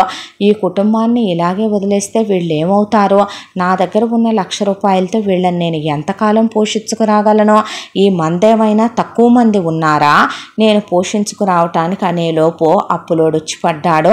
అప్పులోడొచ్చి పడేపాటికే ఆ అమ్మాయికి ఒళ్ళు మండిపోయింది. ఏం చూసి ఇచ్చావు నువ్వు అప్పు అని అడిగేపాటికే ఆగవే అలాగేనా మాట్లాడేది, వారు లేరండి అంటే వారు లేరమ్మా, మీరున్నారు కదా, నమ్మే ఇచ్చాము కదా, మరిప్పుడు ఏం చేయమంటారు మమ్మల్ని అంటే మీరు చేయగలిగింది ఏమీ లేదు. ఒకవేళ మమ్మల్ని బయటికి గెంటేసినా తంతే పడిపోద్ది ఇల్లు. మమ్మల్ని బయటికి గెంటారనే గొప్ప పేరు రావటం తప్ప మీకు కొంచెం టైం ఇస్తే ముందు వడ్డీ తర్వాత అసలు ఎలాగోలా కడతాము. నెలకు ఎంత వడ్డీ తగలేయాలి అంటే 10,000 అని చెప్పాడు వాడు. సరే నువ్వు వెళ్ళు, నేను ఆలోచిస్తాను అని జగతి ఫస్ట్ బ్యాంకులో ఉన్న డబ్బుల్లోంచి ఏటీఎంలోంచే ఓ 30,000 డ్రా చేసి తీసుకొచ్చి 3 నెలలకు ఉంచు అంటే ఎక్కడ ఏ డబ్బులు అని అడిగింది శకుంతల. ఈ మాత్రం బాగా అడుగుతావమ్మా నువ్వు నన్ను, నా ఫ్రెండ్ని అడిగి తీసుకున్నానులే. బాయ్ ఫ్రెండా గర్ల్ ఫ్రెండా అన్నారు వదిన అక్క. అయ్యో మీకు తెలీదా, గంటకో బాయ్ ఫ్రెండ్ వస్తున్నాడు అక్క నాకు. రోడ్డు మీద వెళ్ళేటప్పుడు నువ్వు బావకు చప్పట్లు కొట్టి పిలుస్తావే, బావ మీద రాళ్ళు ఇసురుతావే, అలా విసిరి పిలిపించుకుంటున్నాను. ప్రతిరోజు రాత్రి పూలు గుర్తొస్తాయిగా వదిన నీకు, అన్నయ్యని ఉద్యోగానికి వెళ్ళమని చెప్పే విషయాలు గుర్తురావు కదా, అలాగే నేను కూడా తలగడ మంత్రాలేసి తెచ్చాననే పాటికి బాగా తిట్టుకొని ఇద్దరు లోపలికి వెళ్ళిపోయారు మెటికలు విరుచుకుంటూ. వెదవు బతుకని సిగ్గైనా ఉండాలి, ఒకళ్ళకొకళ్ళు నలుగురు పడి తింటాం, పైగా ఇలాంటి పోసుకోలు మాటలకుంటాయి ఒకటికొకటి అనుకొని ఆ అమ్మాయికి విసిగేసిపోయి ఇక బీటెక్ డిగ్రీ చేతికొచ్చింది. ఎంటెక్ చేయాలనే కల కళ్ళగానే మిగిలిపోయింది. అర్థమైంది సిచ్యువేషన్ ఏంటో. దాంతో ఉద్యోగానికి వెళ్ళాలని నిర్ణయించుకుంది. పాపం పేపర్ ముందేసుకొని వెతికింది, ఒక్కటి సరైన ఉద్యోగం దొరకలా. ఇక ఉద్యోగ అవకాశాలు ఉన్నాయని ఆన్లైన్లో పట్టుకొని పట్టుకొని ఇంటర్వ్యూలు ఇచ్చుకుంటా కూర్చుంటే వేరే చాలా దూరం ఒక ఊళ్ళో వీళ్ళ ఊరికి దాదాపు ఒక 12 గంటల నుంచి 15 గంటల దూరంలో ఒక ఊరిలో ఉద్యోగాలు ఉన్నాయని తెలిసింది. ఇంటర్వ్యూ ఇచ్చింది, సెలెక్ట్ అయ్యింది. నెలకి 60,000 రూపాయలు జీతం అన్నారు. పర్వాలేదులే, నా మెరిట్తో నేను చదువుకున్నందుకు, నా మెరిట్తో నేను మార్కులు తెచ్చుకున్నందుకు చివరికి నా బీటెక్ డిగ్రీ ఎందుకైనా పనికొచ్చిందన్నమాట. అమ్మయ్య అనుకొని సరే వస్తానని చెప్పి వాళ్ళకి చెప్పి మొత్తం అపాయింట్మెంట్ ఆర్డర్ అది కూడా వాళ్ళు మెయిల్ చేశారు. చేసిన తర్వాత ఊపిరి పీల్చుకొని ఉద్యోగానికి వెళ్తానంటే, ఆడదానివే నువ్వు ఉద్యోగానికి వెళ్ళటం ఏంటి, చీచి అని అమ్మో పక్క వదినో పక్క అక్కో పక్క, అక్క నేను అబ్రాడ్లో ఎంఎస్ చేసి జాబ్ చేస్తానన్నాను, ఇక్కడ చేస్తే మన క్యాస్ట్ పరువేమవుద్దే అక్క, అసలు నువ్వేనా ఇలా ఆలోచించిందే అని తమ్ముడు. నేను ఉద్యోగానికి వెళ్ళనన్నానన్నా ఏంటే నువ్వు ఇలాంటి డెసిషన్లు తీసుకుందే, నువ్వు ఉద్యోగానికి వెళ్ళటం మన ఇళ్లలో అలవాట్లేదులే కానీ లైట్ తీసుకో అన్నాడు అన్న. అనేపాటికి అవునా, మరి రేపు ప్రస్తుతానికి వాడికి 3 నెలలది వడ్డీ కట్టాను, ఆ తర్వాత నుంచి ఏం చేద్దాం అన్నయ్య, ఏం చేద్దామమ్మా, పిల్లల స్కూల్ ఫీజుల సంగతి ఏంటి, సరే ఇంటి అద్దెలేదు, కరెంటు బిల్లు సంగతి ఏంటి, ఏసీలు మానేస్తున్నారా, పాల బిల్లు సంగతి ఏంటి, గ్యాస్ సంగతి ఏంటి, బియ్యం సంగతి ఏంటి, సరుకుల సంగతి ఏంటి, చెల్లి ఫీజు ఏంటి, తమ్ముడు ఫీజు ఏంటి, మరి అక్క పిల్లల గురించి ఏంటి, బాబుని స్కూల్లో జాయిన్ చేయాలి అన్నయ్య కొడుకుని వాడి గురించి ఏంటి, మీ బట్టలేంటే, మిగతా వాటికన్నిటికీ ఖర్చులకి ఏంటే అని అడిగేపాటికి అన్నయ్య నువ్వు మరి గవర్నమెంట్ జాబ్కి రాయాలన్నా కూడా కనీసం దాన్ని అప్లై చేయడానికి కూడా డబ్బులు కావాలి కదా, ఎక్కడి నుంచి తెద్దామంటారు అని అడిగేపాటికి ఇప్పుడు ఏమంటావే అన్నారు అందరూ. నేను ఉద్యోగానికి వెళ్ళకపోతే సిచ్యువేషన్ ఏంటో చెప్తున్నాను మీకు అన్న తర్వాత సరే జాగ్రత్త అలాగైతే అనే, ఇదిగో ఎవడికి ఐసైట్ ఇవ్వబాకనే, ఎవడికి లొంగిపోబాకనే, ఎవడి మాటలకి వంగిపోబాకనే, ఉద్యోగాలకు పంపితే ఆడపిల్లలు చెడిపోతారనే మన ఇళ్లల్లో అసలు ఉద్యోగాలకు పంపమనే, మనకంటూ ఒక వాల్యూ ఉందనే, మన కులం గురించి ఎప్పుడూ మర్చిపోవద్దనే, మన ఇంటి పేరు మర్చిపోవద్దనే, మనకున్న వాల్యూస్ మర్చిపోవద్దనే, అదని ఇదని కూతురుకి 190 చెప్పి చెప్పి చెప్పి ఉన్నంతలోనే ఒక 500 రూపాయలు పెట్టి సరుకులు తెప్పించి చిన్న చిన్న డబ్బాల్లో పావు కిలో చొప్పున ఒక 5-6 రకాల పచ్చళ్ళు, దాంతోనే ఒక అరకిలో చొప్పున ఒక 5-6 రకాల పిండొంటలు, బట్టలు ఉన్నయే ఒక 3 జతలో 4 జతలో జగతికే, వాటినే ఉతికి గంజి పెట్టి ఐరన్ చేయించి సర్దుకోమని చెప్పి ఇక జాగ్రత్తగా వెళ్ళమని, రోజు ఫోన్ చేయమని, మేము ఎప్పుడు రమ్మనమంటే అప్పుడు రావాలని చెప్పి మరీ పంపారు. అంతా దాంట్లో ఆ అమ్మాయి ఒక్కటి కొనుక్కుంది. చెప్తోంది. వాళ్ళ నాన్న ఇన్ని ఎకరాల పొలం అమ్మే, వాళ్ళ నాన్న ఇంత చేస్తే ఇంటర్మీడియట్లో ఉన్నప్పుడు కొనుక్కున్న ఒక స్మార్ట్ ఫోను, బీటెక్ వచ్చిన తర్వాత కొనుక్కున్న ఒక ల్యాప్టాప్, చివరికి రెండే దిక్కైనాయి వాళ్ళు నాకు ఉద్యోగం రావటానికి కూడా అని బ్యాగ్ సర్దుకొని టాటా బాయ్ బాయ్ చెప్పి, మీరు మాత్రం నేను ప్రతి నెల డబ్బులు పంపుతానని, ఆ పంపించే డబ్బుల్లో వాడి 10,000 ముందు వడ్డీ కట్టండి, లేదంటే మాట పడాలని, ఉన్నంతలోనే జాగ్రత్తగా వాడుకోండి అని, మిగతా విషయాల సంగతి తర్వాత చూసుకుందామని చెప్పి బయలుదేరి వెళ్ళింది జగతి. వెళ్ళి ముందు ఉద్యోగంలో చేరే ముందే ఒక ప్లేస్ వెతుక్కోవాలి కాబట్టి పిచ్చిదానిలాగా డార్మెటరీలో ముందు లగేజీ పెట్టుకొని పిచ్చిది వెతికినట్టు వెతికింది ఆ ఊరంతా. ఎక్కడ ₹1 తక్కువకి తనకి భోజనం ప్లస్ అకామిడేషన్ దొరుకుద్దా అని. దాంతో వెతగ్గా తన ఆఫీస్కి 2 బస్సులు మారి ఒక ట్రైన్ మారి వెళ్ళేంత దూరంలో ఊరికి అవుట్కట్స్లో ఎక్కడో ఒక చోట ఒక ఉమెన్స్ హాస్టల్ నడుపుతోంది ఒక ఆవిడ. కష్టమో నిష్ఠూరమో తప్పేదేముందే, ఎక్కడ అడిగినా 20,000, పీజీల్లో అయితే 30,000, 15,000, 25,000 చెప్పారు. 5,000 అందే ఆవిడ. సరేలే కష్టమో నిష్ఠూరమో అని చెప్పి ముందు ఆ ₹5,000 అక్కడ కట్టేసి ముందు తన లగేజీ తెచ్చుకొని రూమ్ ఏదా అని చూసుకునేపాటికే అందులో ఒక చిన్న గదిలో ఉండేది 8 మంది అమ్మాయిలు.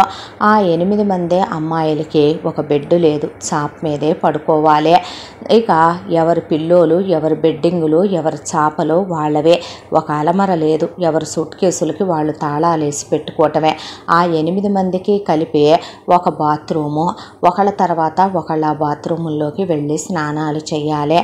ఏంటో ప్రాణం కడుపులో తిప్పినట్టు అనిపించింది, ఏడుపు వచ్చింది, విసుగు అనిపించింది, చిరాకు అనిపించింది. వెనక్కి వెళ్తే ఉన్న బ్యాంకులో 30,000 అప్పుల వాడికి కట్టగా మిగిలింది 70,000. ఆ 70,000లో తనొస్తూ ఇంటి ఖర్చులు కని ఇచ్చొచ్చింది 50,000, వస్తూ తెచ్చింది 20,000. అందులో ఛార్జీలకి వాటికి వీటికి పోను తను ఇక్కడ అడ్వాన్స్ కట్టను చేతిలో మిగిలిందే ఒక ₹12,000. ఈ నెలంతా తనకి జీతం రాదు. ఈ నెల పోతే ఇంట్లో వాళ్ళకి ఇవ్వటానికి తన దగ్గర రూపాయి లేదు. కష్టమో నిష్ఠూరమో ఇంతకు మించి నెట్టుకొచ్చేదేముంది అని కూర్చొని అలాగే ఆ బాత్రూంలోకి వెళ్ళి 2 చెంబులు నీళ్లు పోసుకొని, చల్లటి నీళ్లు, చలికాలం, ఎప్పుడు అలా బ్రతికిన బ్రతుకు కాదు, గజగజ వణుకొచ్చేసింది. అయినా తప్పేదేముంది అనుకొని అలాగే చన్నీళ్ళ స్నానం చేసి వచ్చింది. ఫ్యాన్ చూస్తే ముక్కుతూ మూలుగుతూ ఒకటి మీద తిరుగుతోంది. ఇప్పుడంటే చలికాలం, ఫ్యాన్ ఉన్నా లేకపోయినా పర్వాలేదు, వర్షాకాలం నెట్టుకు రావచ్చు. రేపు ఎండాకాలం పరిస్థితి ఏంటి? 9 to 5 ఆఫీసు, తర్వాత వచ్చాక పరిస్థితి ఏంటని తలుచుకుంటే వెన్నులో వణుకొచ్చింది. కష్టాలు ఎంత భయంకరంగా ఉంటాయా అని ఆ కష్టాల గురించి ఆలోచించకుండా అంతమందిని కన్నా అమ్మ నాన్నని ఏమనాలి అని తోడబుట్టిన వాళ్ళు పరిస్థితిని గురించి అర్థం చేసుకొని వాళ్ళని గురించి ఏం మాట్లాడుకోవాలో తెలియక దుఃఖం పొంగుకొచ్చింది. టెర్రస్ పైకి వెళ్ళింది. కాస్త అక్కడ కామాల ఊపిరి తీసుకునేందుకు ప్రశాంతంగా ఉంది. టెర్రస్ శుభ్రంగా ఉంది. అక్కడక్కడ అమ్మాయిలు కూర్చుని చదువుకుంటున్నారు, పై ఎగ్జామ్స్కి ప్రిపేర్ అయ్యేవాళ్ళు. అలాగే తన చాప దిండు ఎత్తుకెళ్ళి చలైనా పర్వాలేదు, ఆ కింద హ్యూమిడిటీలో ఉండటం కన్నా ఇక్కడ ఉండటమే బెటర్ అనిపించి వెళ్ళి అక్కడే చాప మీద అడ్డం పడింది. భోజనాలకని పళ్ళెం మీద గ్లాస్తో కొడుతూ పిలిచారు. భోజనానికి వెళ్ళి చూస్తే పొద్దున పూట ఇడ్లీలు తినకపోతే నేనేం చేయను అని ఆ ఇడ్లీల్ని పొద్దున మిగిలిపోయిన అన్నంలో పొద్దున మిగిలిపోయిన సాంబార్ పోసి పిసికేసి ఇడ్లీ సాంబార్ రైస్ అని చెప్పి ఏదో వెరైటీ వంటకాన్ని ఒకటి సృష్టించి వాడాను. దాన్నే చేత్తోనే గ్లౌజులు గ్యూజులు అలాంటి ఏం వాడే పని లేదు కాబట్టి ఒక్కొక్కళ్ళకి బొచ్చులో పడేస్తోంది. షాపింగ్ మాల్ సినిమా గుర్తుకొచ్చేసింది. ఒక్కసారే కళ్ళ ముందు జగతికే వామిటింగ్ సెన్సేషన్ వచ్చేసి కడుపులో తిప్పేసి నాకు వద్దులే భోజనం అందే. ఇంటి దగ్గర నుంచి ఏమన్నా తెచ్చావా, ఏమేం తెచ్చా అని పై ఎత్తున ఆరాలు తీసిందే. ఓహో, అంటే ఇది అడుక్కు తినే బాపతి కామాలా అని ఆ అమ్మాయికి సిచ్యువేషన్ అర్థమైంది. ప్రాణం పోయినా ఇక్కడ మాత్రం తండ్రో ఈ చెత్త మాత్రం తినకూడదు దేవుడా అనుకుంది. అనుకున్న తర్వాత తీరా చూస్తే కనీసం రైస్ అన్నా ఉందేమోననే రేషన్ బియ్యం కన్నా ఘోరంగా ఉండి వాసన గుప్పు గుప్పున కొడుతుంది. ఆ అన్నంలోంచి మాడు చెక్కల్లాగా ఉంది అన్నం. ఆ అన్నం తింటే పోతాననిపించిందే. వాటరు ఎంత మురిగ్గా ఉన్నాయంటే స్నానం చేసేటప్పుడు వచ్చే సోప్ వాటర్ లాగా అనిపించేసినాయి. కడుపులో దేవేసిందే. దాంతో కిందకి వెళ్ళి ఒక వాటర్ బాటిల్ కొనుక్కొచ్చుకొని దాంతోపాటు ఒక బ్రెడ్ ప్యాకెట్ కొనుక్కొచ్చుకుందే. ఆ బ్రెడ్ 2 ముక్కలు మింగి ఎలాగోలా కాసిన మంచినీళ్ళు తాగే వస్తూ తను తెచ్చుకున్న చాపే కాబట్టి ఇంటి దగ్గర నుంచి 4 బెడ్షీట్లు పెట్టారు కాబట్టి ఇంట్లో వాళ్ళు ఒకటి కింద పరుచుకొని చాప మీద దిండికి పిల్లో కవర్ వేసుకొని ఆ డాబా మీదే పడుకుందే. తెల్లారేసరికి బాత్రూము రోజుకొకళ్ళు కడుక్కోవాలి అని చెప్పింది వార్డెను. తనకి అలాంటివి అలవాట్లేదు. లేదు కాదు కూడదు అంటే మేము గడిగిస్తాం, 200 ఇవ్వాలి అని చెప్తే అలాగే ఇస్తానులే అని చెప్పింది. అలాగే ఇస్తానులే అని చెప్తే సరే అయితే కడిగిస్తా అని చెప్పింది వార్డెను. ఆ 200 వేరే అమ్మాయికి ఇస్తే ఆ అమ్మాయి పరిస్థితి చూసి బాధ అనిపించింది. ఇంటికి డబ్బులు పంపించాలక్క, ఇప్పుడు ఈ 200 కోసం ఎటు నా వంతు వచ్చినప్పుడు కడగాలి, నేనేం తప్పట్టుకోనులే, మాకు అలవాటే ఇలాంటివన్నీ అని ఆ అమ్మాయి కడిగి వెళ్ళిపోయింది. ఇంత దుర్భరమైన నరకాన్ని చూడాలని భగవంతుడు ఎందుకు నా నొసట్లో రాశాడో అనుకొని ఆఫీసుకు వెళ్ళిందే. ఆఫీసులో బ్రేక్ఫాస్ట్ స్నాక్స్ వరకే వాళ్ళు మార్నింగ్ లంచ్ వరకు ఇస్తారు. బ్రతికిపోయాన్రా దేవుడా అనుకుందే. అనుకొని వెళ్ళంగానే ఆవురావురమంటూ ముందు నీట్గా ఉంటాయి కాబట్టి సాఫ్ట్వేర్ ఆఫీసుల్లో బ్రేక్ఫాస్ట్ తినేసిందే. తినేసిన తర్వాత వర్క్లో జాయిన్ అయింది. మధ్యాహ్నం భోజనం అక్కడే, మధ్యలో కాఫీ టీ పాలు స్నాక్స్ అవే తినొచ్చు, తీసుకెళ్ళొచ్చు కూడా, ఏమీ అనరో. ఈవినింగ్ డిన్నర్ సంగతి ఏంటో అనుకొని దిగులు పడి బయటికి రాగానే ఆఫీస్కి దగ్గరలోనే ఒక టిఫిన్ బండి కనపడింది. దేవుడు నాలాంటి వాళ్ళ కోసమేనేమో ఇలాంటి సృష్టిస్తూ ఉంటాడని. ప్లేట్ ఎంత అంటే అని అడిగితే 20 రూపాయలమ్మా అని చెప్పింది ఆవిడ. చాలామంది తింటున్నారు. పోన్లే 3 ఇడ్లీ 20 రూపాయలు, పర్వాలేదు ఏదో ఒకటి కడుపు నింపుకుందుకు అని చెప్పి అక్కడ దోశ అయినా 20, ఏదైనా 20 రూపాయలే. ముందు ఒక 3 ఇడ్లీ తీసుకుంది. ఆవురావురమంటూ తినేసి కాసిని ఆఫీస్ నుంచి వచ్చేటప్పుడే పెద్ద వాటర్ బాటిల్ కొనుక్కొని దాని నిండా వాటర్ పట్టుకొని వచ్చి అక్కడ కాసిన మంచినీళ్ళు తాగి ఒక టీ తీసుకొని తాగేసిందే. అక్కడి నుంచి 2 బస్సులు మారి మళ్ళీ ఓ ట్రైన్ మారి వెళ్ళేపాటికి పడుకునే టైం అయిపోయి ఒళ్ళు ఊగిసలాడుతుంది. ఈలోపు ఇంటి దగ్గర నుంచి ఫోన్ మీద ఫోన్ చేసింది. ఎలా సచ్చారని ఇంట్లో వాళ్ళందరినీ కనుక్కోవాలి కదా. ఇక అమ్మేమో ఈరోజు చికెన్ పకోడీ వేసానని, ఆ తర్వాత నేనేమో తందూరి చేయమంటే చేయలేదని చెల్లెలు కంప్లైంటు, మటన్ చాప్స్ చేయమంటే చేయలేదని తమ్ముడు కంప్లైంటు. ఈ పూట అన్నంలోకి కూరలేమో ఇక 4 రకాలు చెప్పింది వదిన. ఏం 4 రకాలు, 15-20 రకాలు తింటారు ఎవరైనా అని అక్క నిట్టూర్పులో. పిల్లలు మాత్రం ఆప్యాయంగా పలకరించారు. ఎలా ఉందే ఉద్యోగం, ఎవడెవడున్నాడు, ఏమేమంటున్నాడు, ఎలా ఉంది అని అన్న ఎంక్వైరీలో. నువ్వెవరికి ఐసైట్ ఇవ్వట్లేదుగా, నువ్వు స్ట్రిక్ట్గానే ఉంటున్నావుగా అని చెల్లెలు ఆరాలో. అక్క మన క్యాస్ట్ గురించి మర్చిపోకని తమ్ముడి వార్నింగులో. ఒకవైపున ఏది పోయినా ఏది ఉన్నా మీ నాన్న ఉరేసుకొని చస్తాడమ్మాయి, గుర్తుపెట్టుకో, అడ్డమైన పనులు చేయబాకనే అమ్మ ముక్కు చీదుళ్ళు. అన్నీ అయిపోయి ఇక వెళ్ళి 2 చెంబులు నీళ్లు పోసుకొని వచ్చిందే. పాపం అక్కడుండే అమ్మాయిలందరూ తనకన్నా చిన్నోళ్లే, డిగ్రీల కన్నా కూడా తక్కువ చదువుకొని వచ్చిన వాళ్ళు, ఏదో వాళ్ళకి తగిన ఉద్యోగాలు చేసుకుంటున్న వాళ్ళే. బట్టల షాపుల్లో అక్కడ ఇక్కడ. బాత్రూము నిన్నటి మీద ఈరోజు చాలా శుభ్రంగా ఉంచారు. మీరు నిన్న అదోలా ఇబ్బంది పడ్డారుగా అక్క, ఈ రోజు నుంచి మన రూమ్లో నీట్గా ఉంచుకుందాంలే అంటే నవ్వేసిందే. ఆ తర్వాత తను పైకెళ్ళి పడుకుంటుందని ఆ అమ్మాయిలు మాకు కూడా ఊపిరాడట్లేదని పాపం చాపా దిండు తెచ్చుకొని పైన తనతో పాటు ఒకళ్ళ పక్కన ఒకళ్ళు అలా పడున్నారు. ఆ తర్వాత రోజులు గడిచిపోతున్నాయి. ఉద్యోగం జాయిన్ అయ్యి కూడా నెల రోజులైంది. ఫస్ట్ శాలరీ వచ్చింది. గుడికి వెళ్ళింది, దేవుడికి దండం పెట్టుకుందే. ఇంటికి జీతంలో నుంచి 50,000 రూపాయలు వేసేసింది. 10,000 దగ్గర పెట్టుకుందే. 5,000 వార్డెన్కి కట్టేసింది. మిగతా 5,000లో ఈ నెలంతా తన ఛార్జీలు వాటికి నెట్టుకు రావాలి. వెళ్ళి పాసులు తెచ్చుకుందే. ఆ తర్వాత మిగిలిన డబ్బులతోనే ఎలాగోలాగా నెట్టుకు రావాలి అనుకుని తను తెచ్చుకున్న అంతకుముందు డబ్బుల్లో ఒక 4,000 మిగిలినే. మరీ చండాలంగా ఉన్నాయి. ఆఫీస్కి రోజు ఈ 3 జతలే వేసుకెళ్తుంటే అందరూ చాలా పాష్గా జీన్సులు, టాన్లు రకరకాలు వేసుకొస్తున్నారు అని వెళ్ళి ఆఫర్లో కూడా ఎవరైనా 1,000కి 4, 1,000కి 3 దొరికే చోట వెతుక్కుంటారు ఆడపిల్లలు. అలా కాకుండా 500కి 4 టాపులు వచ్చే చోట, 500కి 4 లెగ్గిన్లు వచ్చే చోట, అలాగే వాటి మీదకి దుపట్టాలు వచ్చేటట్టుగా కొనుక్కొచ్చుకుంది 4 జతలు.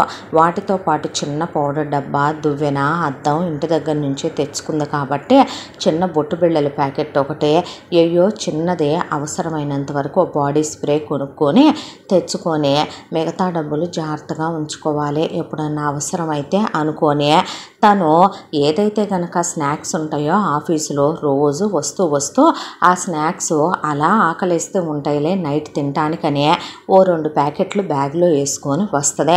ఆ వచ్చినవి అన్నీ తను తినదు. రాగానే వాటిని అలా ట్రాలీ సూట్ కేసులో పడేసుద్ది. ఒక వారం అయ్యేపాటికి అవి చాలా ప్యాకెట్లు అయి ఉంటాయి. సరే ఇదేదో బాగుందని కవర్ పెట్టి కవర్లో వేయటం మొదలుపెట్టింది. నెల అయిన తర్వాత తను ఎటు నెలకొక్కసారి ఇంటికి వెళ్ళాలి కాబట్టి జీతం డబ్బులు ఇవ్వటానికి ఎత్తుకెళ్ళి ఇస్తే అవి కూడా చక్కగా కూర్చొని తింటారు ఇంట్లో వాళ్ళు.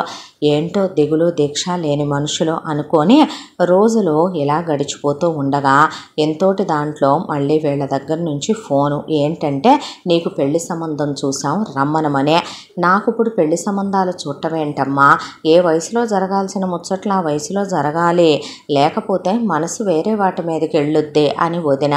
అక్క నువ్వు పెళ్లి చేసుకుంటేనేగా నా లైన్ క్లియరు అని చెల్లెలు. అక్క నువ్వు ముందు సెటిల్ అయిపోతే మాకు కొంతైనా బాధ్యత తగ్గుద్ది అని తమ్ముడు. అబ్బా చెప్తే వినవే అని అన్నయ్య. ఇదే బాధ్యతలు వీళ్ళకి బతుకు విషయంలో ఉంటే ఎంత బాగుంటుందో. ఇప్పుడు రానంటే ఎదవగోల అనుకొని అప్పటికే అమ్మ ముక్కు చీదేయటం కూడా అయిపోయింది. పెద్దవాళ్ళ మాటలకి ఎదురు చెబుతున్నావు, 4 రూపాయలు సంపాదిస్తున్నానని కొమ్ములు మొలిసినాయి, నీకు ఉద్యోగం చేస్తున్నానని లెక్కలేనితనం ఏర్పడిపోయిందని. దాంతో చేసేదేముందే, ఇక సచ్చినట్టు ఏది టికెట్ తక్కువ ఉంటుందా అని ఎత్తుక్కొని రాత్రికి ఎక్కి పొద్దున్నే ఇంటి దగ్గర వీక్ ఆఫ్ ఉంటుంది కాబట్టి ఆ టైంలో తేలటం. వెళ్తే ఒకడు 3వ సంబంధమోడు, ఒకడు 2వ సంబంధమోడు. ఏం చూసి నచ్చుతున్నారే వీళ్ళు మీకు అంటే మన కులమే అని చెప్తే ఫో అనే వాళ్ళ గవర్నమెంట్ ఉద్యోగం ఉందమ్మా, ఓ పెళ్ళం లేచిపోయిందంట, ఓ పెళ్ళం చచ్చిపోయిందంట, ఓ పెళ్ళాము ఈయన పక్కనే ఉన్నాడంట, ఉండంగానే పక్కింటి ఆయనతో వెళ్ళిపోయిందంట. ఇప్పుడు నన్నేం చేయమంటావమ్మా వాడిని చేసుకొని. అయ్యో మనం అలా కాదుగా, అందుకే మన చేసుకోవటానికి వచ్చారు అల్లుడు గారు కట్నం లేకుండా. పళ్ళు రాలుతాయమ్మా నువ్వు వరుసలు పెట్టి మాట్లాడావంటే అనేసరికి ఒకడేమో వాడి వయసు 30 అని చెప్తే 50 ఏళ్లకు తక్కువ ఉండవు వాడికి. చూస్తేనే ఒకడి మొహంలో మొహం పెట్టి కడుపులో తిప్పేలాగా ఉన్నాడు. ఒకడు చూస్తేనేమో భూమికి 3 అడుగులు ఉంటాడు, తనేమో 5 అడుగులు 7 అంగుళాలు 8 అంగుళాలకి మధ్యలో ఉంటుంది. ఏం చేసుకోవటానికి వీడిని చేసుకొని సరేలే ఎత్తు చూస్తామా మనసు చూడాలి కానీ వెనకమాల 4 రూపాయలు ఉన్నాయా మన కులమా కాదా అనేది చూసుకోవాలి. కుల ప్రతిష్ట ఇంపార్టెంట్ అంటే నోరు ముయ్యండి అని ఇలా వచ్చిన సంబంధాలన్నీ దాదాపు 1 సంవత్సరం అయిపోయింది ఉద్యోగంలో చేరి. ఈ సంవత్సర కాలంలో ఒక 50 సంబంధాలు తను రిజెక్ట్ చేయటం కూడా అయిపోతే, ఇలాగే ఉంటే నీలో లోపాలు ఉన్నాయి అనుకుంటారే, నువ్వు సంసారానికి పనికిరావు మాసికమ్ము అనుకుంటారు, నువ్వు పెద్ద మనిషి అవ్వలేదు అనుకుంటారు, నువ్వు సెక్స్కు పనికిరావు అనుకుంటారు, ఎన్ని రకాల మాటలు అనుకుంటారు, నువ్వు పిల్లల్ని కనలేవు అనుకుంటారే. అలా వచ్చిన వాళ్ళందరినీ రిజెక్ట్ చేయకూడదే, టెస్ట్ డ్రైవ్ చేద్దామంటావక్క నీలాగా అంటే నోరు ముయ్ చాలే కానీ అనేలోపు ఈ సంవత్సరంలో వదిన కడుపు వచ్చి ఇంకొకళ్ళని దింపేసింది వదిన. ఏదాగినా చక్కగా ఇది మాత్రం ఆగదు మన ఇంట్లో అనుకుంది జగతే. అయితే అంతా దాంట్లో ఒక సంబంధం వచ్చిందే. అబ్బాయికి ఏమీ వయసు ఎక్కువ కాదు, తనకన్నా ఒక 2-3 ఏళ్ళు పెద్ద ఉంటాడు. అయితే చూడటానికి మనిషి బాగున్నాడు కూడాను. ఆ అబ్బాయికి ఒక అక్క, ఒక చెల్లె, అమ్మ నాన్న ఎంఎన్సి కంపెనీలో మంచి జాబ్లో కూడా ఉన్నాడు. చూడటానికి జగతి చాలా అందంగా ఉంటుందని, ఆ అందం వెనుకున్న కారణాలు కొన్ని. జగతిది ఒళ్ళొచ్చే శరీరమే. అయితే తను తినేటటువంటి ఆ తిండికి ఎండుచేప ఎండిపోయినట్టు ఎండిపోయి ఎక్స్ట్రా స్మాల్ సైజులో ఉంటుంది జగతి.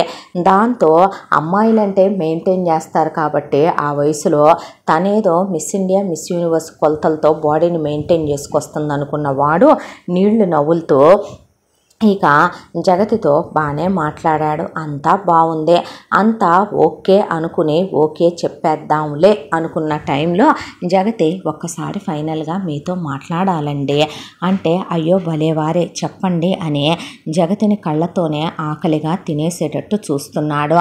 అయితే ఏంటి ఏమైనా చెప్పాలా అని అడిగితే, జగతి ఒక మాట చెప్పమంటావా, నువ్వు నాకు ఎంత నచ్చావంటే నీ పెదవులు దొండపళ్ళనే, నీ కళ్ళు నేరేడు పళ్ళనే, అసలు నీ వంపు సొంపులు చూస్తుంటే అప్సరసలు పనికిరారని. ప్లీజ్ అండి మీరు అలా మాట్లాడకూడదు, మనకి ఇంకా పెళ్ళవ్వలేదు కదా. ఒక అమ్మాయిని కావ్య నాయకిగా తన ఎంకిగా భావించి ఒక అబ్బాయి పొగుడుతున్నాడంటే ఆ అమ్మాయిని అతను ఎంత ఇష్టపడుతున్నాడో అర్థం చేసుకోవాలి. రవి కాంచని చోట కవి కాంచునంట. నేను నిన్ను పైకే కాదు నీ లోపల కూడా చూస్తున్నాను. వాట్ యు మీన్ అంటే అలా కాదు, బాహ్య సౌందర్యం మాత్రమే కాదు అంతః సౌందర్యాన్ని కూడా చూస్తున్నానని. ఎక్స్క్యూజ్ మీ, నేను మీతో మాట్లాడాలనుకుందే అందాల గురించి కాదులే, కానీ కొంచెం చెప్పేది వింటారా ప్లీజ్. అయ్యో చెప్పండి అన్న తర్వాత, నేను పెళ్ళైన తర్వాత కూడా జాబ్ చేద్దాం అనుకుంటున్నాను. నేను 1 ఇయర్గా జాబ్ చేస్తున్నాను. ఇంకొద్ది రోజుల్లో ప్రమోషన్ వచ్చి నా శాలరీ కూడా పెరగబోతోంది. బై ద వై నేను మీకు చెప్పాలనుకున్న ఈ విషయం ఏంటంటే, పెళ్ళైన తర్వాత నా శాలరీ నేను మా ఇంట్లోనే ఇవ్వాలి. ఇప్పటి వరకు 50 సంబంధాలు వచ్చినాయి, వాటిని నేను కాదన్నాను అంటే దానిలో ప్రథమ కారణం నేను శాలరీ మా ఇంట్లో ఇస్తాను అంటే వాళ్ళు కాదనటం వద్దనటమే. ఎందుకంటే నా శాలరీ మా ఇంట్లో వాళ్ళకి అవసరం. నేను వాళ్ళు వద్దని అంటారు కానీ నేను ఇవ్వాలని నిర్ణయించుకున్నాను.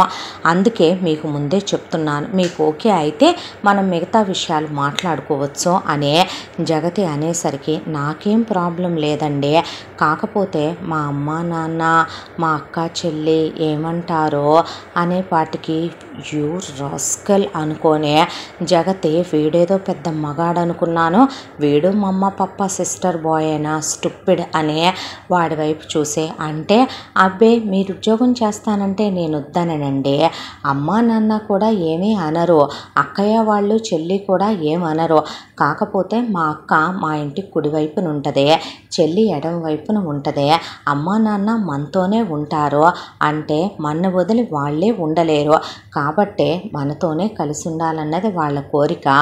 నేను పొద్దున్నే ఆఫీస్కి వెళ్ళిపోతాను, వెళ్ళిపోయి సాయంకాలం వస్తాను. ఆ తర్వాత మీతో నేను బెడ్రూమ్లో మీరే మహారాణి, మీరు ఎలా అంటే అలాగే, మీ కాళ్ళు ఒత్తమన్నా మీ అరికాళ్ళు ముద్దు పెట్టుకోమన్నా, మీరు కూర్చోమంటే కూర్చొని నుంచోమంటే నుంచుంటాను. మీరు రోజుకి ఎన్నిసార్లు అంటే నేను అన్నిసార్లు వద్దనకుండా మీ మీద చెయ్యేసి మీతో క్లోజ్ అవుతాను. మీకు నాకు మధ్య ఏ పొరపచ్చం బెడ్రూమ్లో మాత్రం 4 గోడల మధ్య నేను రానివ్వనండి. అమ్మేమీ ఎక్స్పెక్ట్ చేయదు.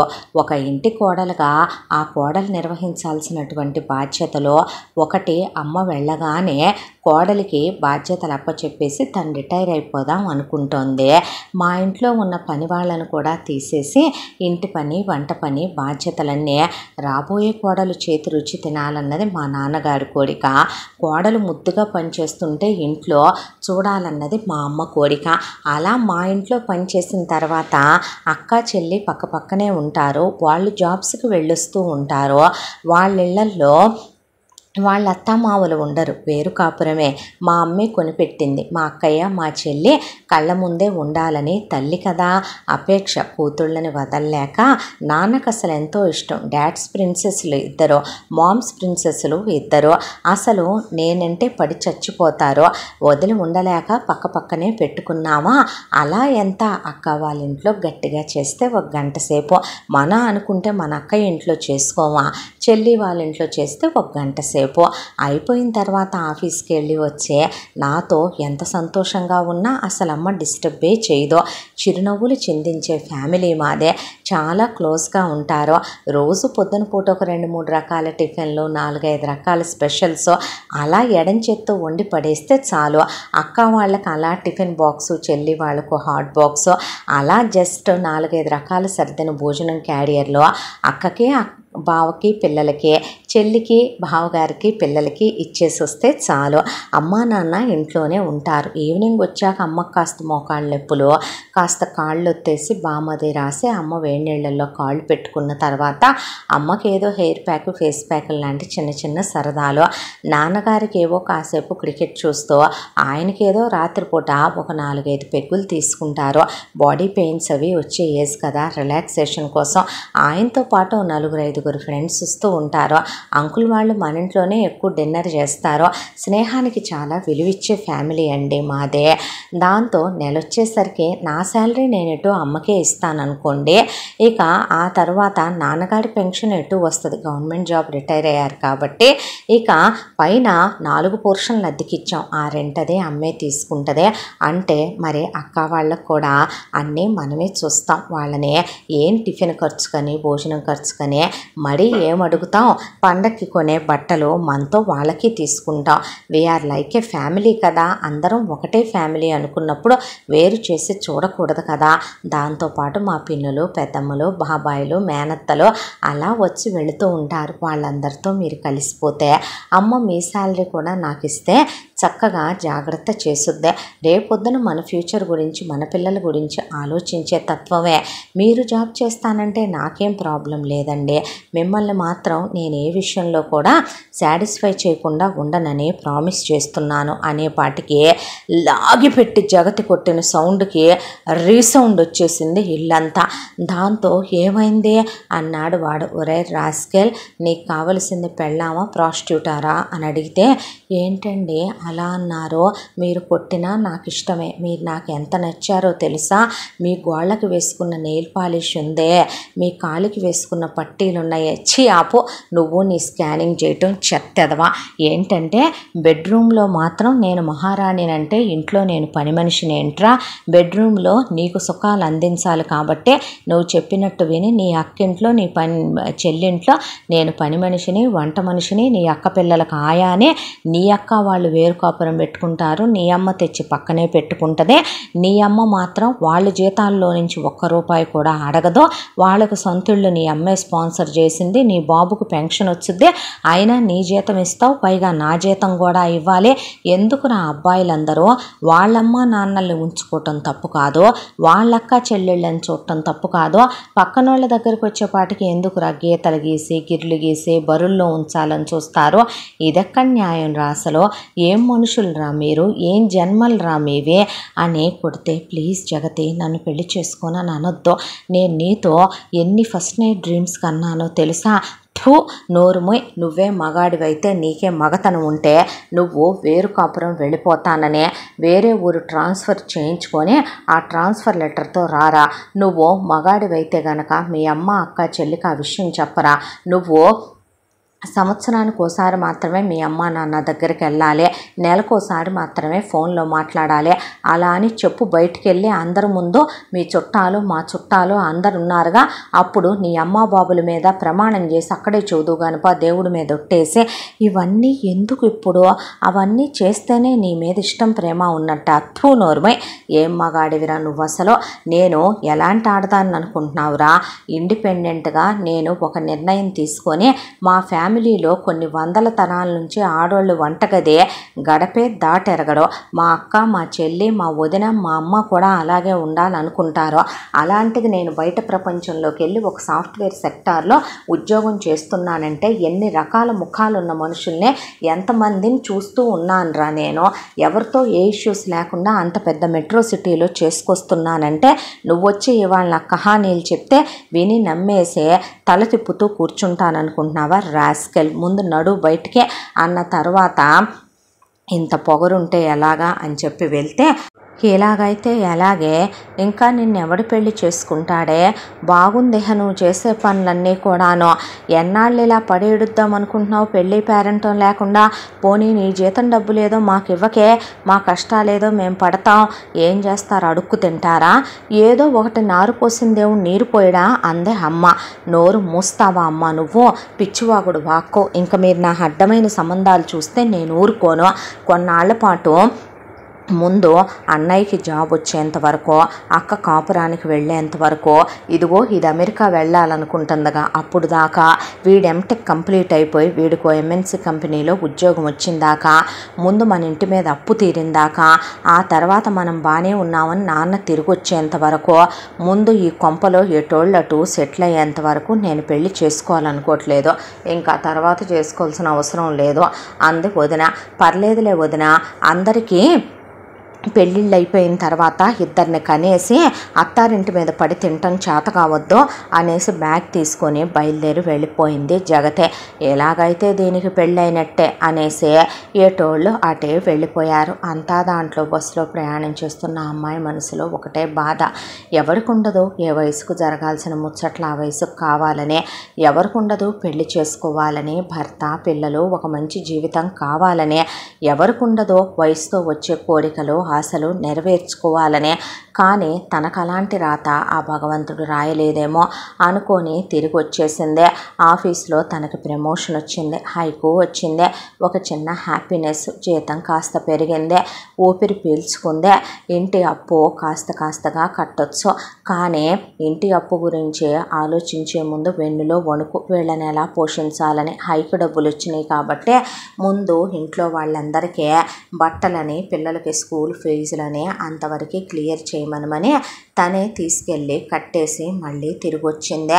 ఆ తర్వాత ఆఫీస్ యానివర్సరీ ఫంక్షన్, దాంతో అందరినీ కూడా, అప్పుడే ప్రాజెక్ట్ కూడా సక్సెస్ అయింది జగతి వాళ్ళదే. అందరినీ పార్టీకి రమ్మనమని పిలిచారు. పిలిస్తే జగతి ఎప్పుడూ ఉన్నట్టే తన టాపు లెగ్గిను చున్నీ బెడ్ కింద పెట్టుకొని దాని మీదే చాపేసుకొని పడుకుంటే ఇస్త్రీ అయిపోయినాయి. అవే వేసుకుని బయలుదేరి వెళ్ళింది 5 స్టార్ హోటలు. వాళ్ళ ఎండి దగ్గర నుంచి, మేనేజర్ల దగ్గర నుంచి, హెచ్ఆర్ల దగ్గర నుంచి అన్ని డిపార్ట్మెంట్లు వాళ్ళు ఫుల్లుగా తాగుతున్నారు. ఒకవైపున డ్యాన్సులు వేస్తున్నారు. ఆఫీసులో ఒక అమ్మాయితో తనకి పరిచయం. ఆ అమ్మాయి పేరు కావ్య. చాలా పాష్గా ఉంటుంది. డబ్బున్న వాళ్ళు, బాగా రిచ్ కిడ్, ఉద్యోగం చేయాల్సిన అవసరం లేదు. వాళ్ళ నాన్న బాగా బలిసిన వ్యక్తే. అయితే కావ్యకి లైఫ్ ఒక ఎంజాయ్మెంట్. రోజుకో బాయ్ ఫ్రెండ్ అంటది, బ్రేకప్లు అంటది, అబార్ట్లు అంటది, ఏదేదో రిలేషన్షిప్లు అంటది, లివిన్లు అంటది, ట్రిప్పులకి వెళ్ళానంటది, పార్టీలు అంటది, పబ్ కల్చర్ అంటది, పాష్ నేచర్ అంటది. ఎవడో పుల్కాగాడు దొరకపోతాడా?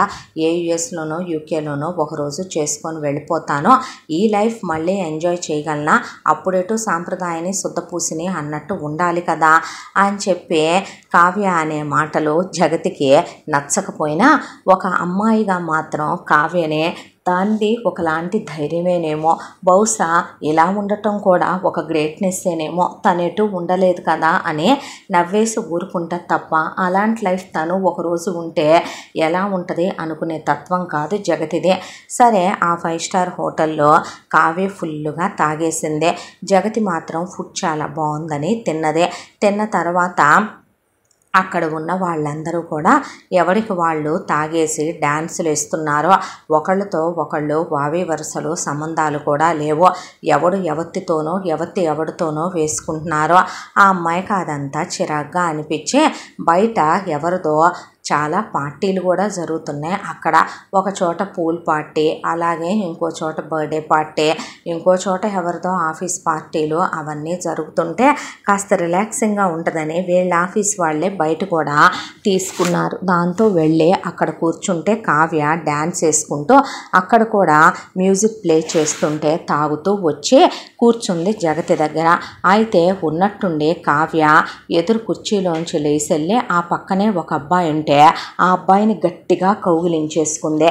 కౌగిలించేసుకొని ఆ అబ్బాయిని కమాన్ కిస్ మీ, కమాన్ హగ్ మీ, కమాన్ అని ఇంకేవేవో మాటలు కూడా అనేసేపాటికి what you mean, who are you అని ఆ అబ్బాయి తోసేస్తుంటే వెనక్కి, రే నువ్వు నాకు కావాలరా, ఏంట్రా నువ్వే కావాలంటుంటే, రారా రా, ఎక్కడికి వెళ్దాం, ఏ హోటల్కి వెళ్దాం, ఏ రూమ్కి వెళ్దాం, నేను నిన్ను టేస్ట్ చేయకుండా ఈరోజు వదిలిపెట్టే ప్రశ్నే లేదురా అనేపాటికి, హలో ఎవరైనా ఉన్నారా ఇక్కడ, ఎవరండి ఈవిడ, ముందసలు రండి ఇక్కడికి అనే ఆ అబ్బాయి కేకలు పెడుతుంటే జగతి పరిగెత్తుకుంటూ వెళ్ళిందే. పరిగెత్తుకుంటూ కావ్య అని పెద్దగా పిలిచి చేయి పట్టుకునేసరికి ఆ అబ్బాయి ఎటు తిరిగాడో చూడటానికి 6.5 అడుగుల ఎత్తు, సినిమా హీరోలాగా ఉండి బాడీ బిల్డర్ లాగా ఉన్నాడు. ఏమున్నాడు అనేలాగా ఉన్నాడు అతను. ఏమండి ఎవరండి ఈవిడ, నా మీద పడిపోయి ఏదేదో మాట్లాడేస్తున్నారు ఆవిడ. రే నువ్వు నాకు కావాలరా, నువ్వు నాకు కావాలరా అని అతని చెయ్యి వదలలేదు కావ్య. గట్టిగా పట్టుకొని అతన్ని హక్ చేసేసుకొని ముద్దులు పెట్టడానికని ఎగురుతుంది. కానీ అతను చాలా హైట్ ఉండేపాటికే అందట్లేదు. సిగ్గనిపించేసింది జగతికి. సారీ అండి ఏమీ అనుకోవద్దు, ఏదో చిన్న పార్టీకి వచ్చాము, తను కొంచెం డ్రింక్ చేసిందే, ఆ విషయం అర్థమవుతుందండి, కొంచెం మీరు తన్ని తీసుకెళ్ళరా ప్లీజ్ అనేపాటికే అతని వైపు అలా చూసింది. ఏ అబ్బాయి ఒక అమ్మాయి వచ్చి ఇలా మీద పడితే ఇలాంటి ఒక మెట్రో సిటీలో అమ్మాయిని ఏ రూమ్కి తీసుకెళ్దామా అని ఓయో బుక్ చేసుకునే వాళ్ళని చూసింది. కానీ తన ఆఫీసులో కూడా చాలామంది ఉన్నారు, తనకి ప్రపోజ్ చేశారు, తను అంటూ రిజెక్ట్ చేయటం కామన్ విషయమే. అయినా ఇతను అలా అనేపాటికి ఎందుకో కొత్తగా అనిపించాడు. ఏమోలే ఎవరి లోపల ఏముంటుందో మనకేం తెలుసు అనుకుని పద కావ్య అని లాక్కెళ్ళింది. ఆలోపు ఇక ఎవరికి వాళ్ళు పార్టీ అయిపోయిందని వెళ్ళిపోతున్నారు. నన్ను కొంచెం డార్లింగ్ ఇంటి దగ్గర దించేసి వెళ్ళవా, లేదంటే ఎవడి బండి ఎక్కుతానో ఎవడి కారు ఎక్కుతానో వాళ్ళు నన్ను ఏం చేస్తారో నీ ఇష్టం అనేసరికి ఉఫ్ఫో అనే, ఎంతైనా ఆడపిల్ల కదా జాలనిపించింది. తనకి అక్కుంది చెల్లుంది, అలా ఎలా వదిలేసి తన దారి తను చూసుకుంటుంది. దాంతో క్యాబుల కోసం అని చెప్పి అలా నిలబడి ట్రై చేస్తుంటే క్యాబులు దొరికి సావట్లేదు. ఈలోపు ఆ లోపల ఇందాక చూసిన అబ్బాయి బయటకు వచ్చాడు. బయటకు వచ్చేసరికి మళ్ళీ కావ్య ఆ అబ్బాయిని గట్టిగా వాటేసుకొని ఊపేయటం మొదలుపెట్టింది. దాంతో కావ్య ప్లీజే అనేసరికి వెళ్ళి 4 వాంతులు చేసేసుకుంది కావ్య. పక్కన ఆ అబ్బాయి మీద కూడా కక్కేసింది. ఆ అబ్బాయి పైనున్న వేస్ట్ కోట్ తీసేసి ముందు వాటర్తో సారీ అండి అని జగతి వాటర్ ఇచ్చేపాటికి వాష్ చేసుకుని, ఎవరండి అసలు ఈవిడ, ఏంటండి ఇదంతా అనేపాటికి ఏమీ అనుకోవద్దు, చిన్న ఆఫీస్ పార్టీ ఇలా వచ్చాము, కొంచెం ఎక్కువ తాగేసిందే, మీరేం చేస్తున్నారు ఇక్కడ అంటే క్యాబ్ కోసం ట్రై చేస్తున్నాను, తను అలా ఎలా వదిలేసి వెళ్తానండి, ఈ సిచ్యువేషన్లో ఏదైనా జరిగితే బాగోదు కదా అనేసరికి, సరే మీరు తప్పుగా అనుకోనంటే రండి నేను డ్రాప్ చేస్తాను, ఈ టైంలో మీకేవి బుక్ అవ్వు, ఒకవేళ అయినా ఎలాంటి వాళ్ళు వస్తారో తెలియదు, ఈ టైంలో ఇలా ఈవిడ్ని కండిషన్లో తీసుకొని మీరు వెళ్ళటం కరెక్ట్ కాదు అనే, సారీ నా పేరు చెప్పలేదు కదా మీకు, ఆమె అభిమన్యు అనే షేక్ హ్యాండ్ ఇచ్చాడు. అభి అని పిలవండి అన్నాడు. ఆ తర్వాత జగతి అని చెప్పింది. చెప్పిన తర్వాత ఓ రండి అని చెప్పిన తర్వాత లేరా కావ్య అనేసరికి లకలకలక మర్చిపోయావే అంది జగతి. లకలకలక అన్న తర్వాత చీనోర్మే అన్నాక, ప్లీజ్ మీరేమనుకోనంటే ఆవిడనే బ్యాక్ డోర్ తీసి కారులో వెనకాల పడుకోబెట్టేసి మీరు కూర్చోరా ఫ్రెండ్ అన్నాడు అభిమన్యు. అన్న తర్వాత జగతికి నవ్వు వచ్చింది. ఒక అబ్బాయి అమ్మాయికి భయపడిపోవటం ఫస్ట్ టైం తను చూడటం. ఆ తర్వాత వెనకాల కావ్యని పడుకోబెడితే ముందు అభి పక్కన తను కూర్చుంది. కార్ డ్రైవ్ చేస్తుండగా కావ్య లేచింది. లేచిన కావ్య కాస్త అభిని గట్టిగా వాటేసుకొని మెడ దగ్గరంతా కొరికేసి, మెడ దగ్గరంతా ఘాట్లు పెట్టేసి, బుగ్గలన్నీ ముద్దులు పెట్టేసి, లిప్స్టిక్ పూసేసి, కొరికేసి, జుట్టంతా పీకేసి, కార్ ఆపి నువ్వు ముందు బ్యాక్ సీట్లోకి రారా రారా రారా రారా రాజకుమారా నేను నిన్ను కోరుకుంటున్నాను రారా అంటే, ఆవిడ్ని మీరు పట్టుకోకుండా చూస్తారేంటండి, నేను ఎలా డ్రైవ్ చేస్తానండి అంటే జగతికి నవ్వు వచ్చి కర్చీఫ్ అడ్డం పెట్టుకుంటే, నవ్వుతూ ఎంజాయ్ చేస్తారేంటండి మీరు? ఒక మగాడికి రక్షణ లేదా ఈ భారతదేశంలో? ఏంటండి మీరు అసలు అంటే సారీ సారీ సారీ అంటే కావ్య నువ్వు ఊరుకో బంగారం అనేపాటికి మీ ఇద్దరు ఏంటండి అసలు నన్ను మధ్యలో పెట్టి నేను డ్రైవ్ చేయాలండి. ఆవిడ అలా కొరికేసి గిచ్చేసి గిల్లేస్తుంటే నేను ఎలా డ్రైవ్ చేస్తానండి అనేపాటికి ముందు వెళ్ళి ఎక్కడో చెప్పరా ప్లీజ్ నాకు అనేసరికి దగ్గరలోనే అనే లొకేషన్ చూపించింది జగతి. చూపించేపాటికి చాలా ఫాస్ట్గా ఆ అబ్బాయిని ఊపి పడేస్తున్న కావ్య అలాగే తీసుకెళ్ళిన తర్వాత కూడా ఇక కారులో నుంచి కిందకి దింపి కొంచెం హెల్ప్ చేయరా నేను పట్టుకోలేకపోతున్నాను అన్నాక ఆ అబ్బాయిని గట్టిగా పట్టుకొని ఇక గుండెల మీద ఎగిరెగిరి ముద్దులు పెట్టడం మొదలుపెట్టింది కావ్య. నేను నిన్ను వదలనురా బొమ్మాలి, నేను నిన్ను వదిలేస్తాను అనుకుంటున్నావురా బొమ్మాలి, ఉఫ్ఫో ఏమున్నావురా, ఉరై ఉరై ఒక్కరోజు చాలనేలా ఉన్నావురా, ఏమున్నావురా అసలు ఏమని చెప్పాలరా నీ గురించి, పందెం కోళ్ళ ఉన్నావురా, అలా అసలు నీ గురించి ఒంగోలు గిత్తలా ఉన్నావురా, ఉఫ్ఫో అనేసరికి వాళ్ళ తలుపు డోర్ కొట్టింది. వెళ్ళి జగతే స్లీవ్లెస్ నైటీ 2 పీసెస్ తీసుకొని వాళ్ళమ్మ పెక్సిక్ చేస్తూ వచ్చి హాయ్ ఏమున్నావు, ఎక్కడా నీ అడ్రస్ అని అడిగింది అభిమన్యుని. ఓహో మమ్మీ డాటర్ మంచి డ్యూ అనుకున్న తర్వాత ఆంటీ కొంచెం తనకి ఎక్కువైంది, ఇట్స్ ఓకే మా థ్యాంక్ యూ అన్న తర్వాత లోపల రావచ్చుగా 2 పెక్స్ తీసుకుని వెళ్ళొచ్చుగా అనేసరికి సారీ అండి నాకు టైం అవుతుంది అని మీరు బయలుదేరతారా అన్నాడు అభి జగతిని చూసి. వచ్చి కూర్చుంది జగతే. కూర్చున్న తర్వాత చాలాసేపు నవ్వు ఆపుకొని జగతి వైపు చూశాడు అభి. చూసేసరికి నవ్వు అక్క పర్లేదండి పైకే నవ్వేయండి మీ మొహం అంతా ఎర్రబడిపోతుంది అనేసరికి పడి పడి పడి పడి నవ్విందే. కారు పక్కకు ఆపుతానుండండి కంఫర్ట్గా నవ్వుకుందరు కానీ అన్నాక సారీ ఏమనుకోద్దు ఐఎమ్ రియల్లీ సారీ అన్న తర్వాత ఇప్పుడు చెప్పండి ఎందుకంత నవ్వుతున్నారు అంటే మీ మొహం నిండా లిప్స్టిక్ మార్క్స్ ఉన్నాయి, అంటే మీ నెక్ దగ్గర కొడికిన ఘాట్లు ఉన్నాయి, మీకు కందిపోయిందండి, మీరు బాగా కలర్ కదా అన్న తర్వాత చూడటానికి అదోలా ఉంది అనే ఒక దగ్గరికి తీసుకెళ్ళి సూపర్ మార్కెట్ ఉంటే అక్కడ కార్ ఆపి లోపల కొంచెం ఐస్ దొరుకుద్ది, ఐస్ వాటరు దొరికితే తెచ్చిపెట్టరా వాష్ చేసుకుంటాను, మీరు రారా, పర్లేదండి నేను ఈ అవతారంలో వస్తే వేరే మీకు నాకు జరిగినాయి అనుకుంటారు. వాట్ అంటే మీకు మాత్రం బాగా వచ్చిందండి, వెంటనే కోపం నాకు రాకూడదు కొంచెం వెళ్ళి తీసుకొద్దురు అన్న తర్వాత సర్లే అని వెళ్ళి తీసుకొచ్చి ఇచ్చిందే. ఆ లిప్స్టిక్ మార్క్స్ అన్నీ వాష్ చేసుకున్న తర్వాత కారద్దంలో 10 సార్లు చూసుకుని ఆ తర్వాత ఆ మార్క్ మీద ఐస్ పెట్టుకొని అభి అలా డ్రైవ్ చేసుకుంటూ ఇప్పుడు మీ అడ్రస్ చెప్పండి మేడం అన్న తర్వాత చెప్పిన తర్వాత వచ్చే దారిలో ఏ ఆఫీస్ అని ఏం చేస్తావని ఎన్నాళ్ళైంది జాయిన్ అయ్యని ఇవన్నీ అడిగాడు అభే. అడిగిన తర్వాత కావ్య ఎలా పరిచయం అని అడిగితే ఆఫీస్ ఫ్రెండ్ అని చెప్పి నవ్విందే. అమ్మ బాబోయ్ ఆవిడని ఎలా భరిస్తున్నారండి మీ ఆఫీసులో జనాలు, అందరూ మీలా ఉండరు కదా, ఎవరైనా అదే అలాంటి అడ్వాంటేజే ఇవ్వటానికి రెడీగా ఉంటే ఇంకో మగాడైతే గనక వాడేద్దామని ఆ తర్వాత నాకేంటి సంబంధం, నువ్వే నా మీద పడితే నేను మగాడిని కాదా, నా కోరికలు రావా, నువ్వే నా మీద పడి నన్ను ఇచ్చేసావు అని చెప్తారు. మీరు కాబట్టే అలా అనలేకపోయారు, మీరు నిజంగా గ్రేట్ అన్న తర్వాత మరి అంత పెద్ద అవార్డు ఇవ్వకండి అని నవ్వేస్తే ఇక్కడే నేనుండేదనేసరికి ఆ ఉమెన్స్ హాస్టల్ వైపు అలా చూసి ఇది బూత్ బంగ్లా అనుకున్నానండి, మనుషులు ఉంటారా ఇందులో అని అభి అడిగాడు. మీకు తెలుసా నేను రోజు ఆఫీస్కి ఇటు నుంచే వెళ్ళొస్తానండి, ఇందులో మనుషులు ఉంటారా, ఇది ఉమెన్స్ హాస్టల్ అండి. ఏంటి ఉమెన్స్ హాస్టల్ ఎంతమంది ఉంటారో, 250 మంది అమ్మాయిల దాకా ఉంటారో, ఎలా అండి పడిపోదా ఈ బిల్డింగ్ అంతమంది ఉంటే అని అడిగాడు. నవ్వేసిన తర్వాత జగతిని దిగి వెళ్ళిపోతుంటే మీ ఫోన్ నెంబర్ ఇవ్వచ్చుగా అన్నాడు.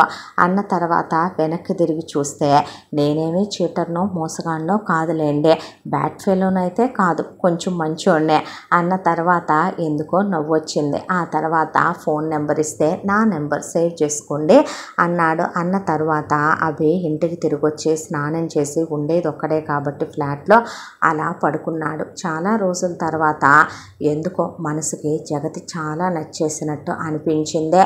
జగతి ఆ అమ్మాయి వేసుకున్నటువంటి ఆ డ్రెస్సు, ఆ అపీరియన్సు, ఆ అమ్మాయి అందం, ఆ అమ్మాయి మాట్లాడే తీరు, ఆ అమ్మాయి సహనం, ఓర్పు, అన్నిటికన్నా అతను గమనించిందే ఆ అమ్మాయి మంచితనం. ఇంకొకళ్ళైతే ఎలాంటి ఫ్రెండ్స్ అయినా కూడా నాకెందుకు అది తాగేసిందే, అది తిరుగుబోద్దాంలాగా ఉందే, ఎవరితో తిరుగుద్దో ఎలా పోద్దో మనకు అవసరమా అనే ఒకటి వాళ్ళ ఇంటికి ఫోన్ చేసి చెప్పు వదిలేస్తారు, లేదా రెండోది మనకు అనవసరమని వదిలేస్తారు.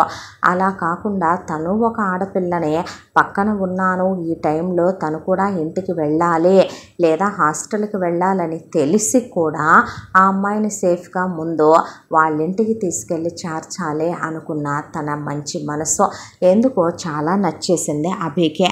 ఆ తర్వాత నెక్స్ట్ డే అలా వెళ్తూ హాస్టల్ వైపు చూస్తూ వెళ్ళాడు. అప్పటి వరకు అది ఒక బూత్ బంగ్లా అని ఎప్పుడూ తల తిప్పి చూసేవాడు కాదు. ఆ రోజు ఎందుకో అది కూడా ఏదో ఒక అందమైన నందనవనంలా కనిపించింది. ఆ రోజు ఈవినింగ్ ఫోన్ చేశాడు. ఫోన్ చేసిన తర్వాత జగతి హలో అని మాట్లాడితే హాయ్ అండి అభి అన్నాక ఎలా ఉన్నారు అంది. బాగున్నాను, మీరెలా ఉన్నారో?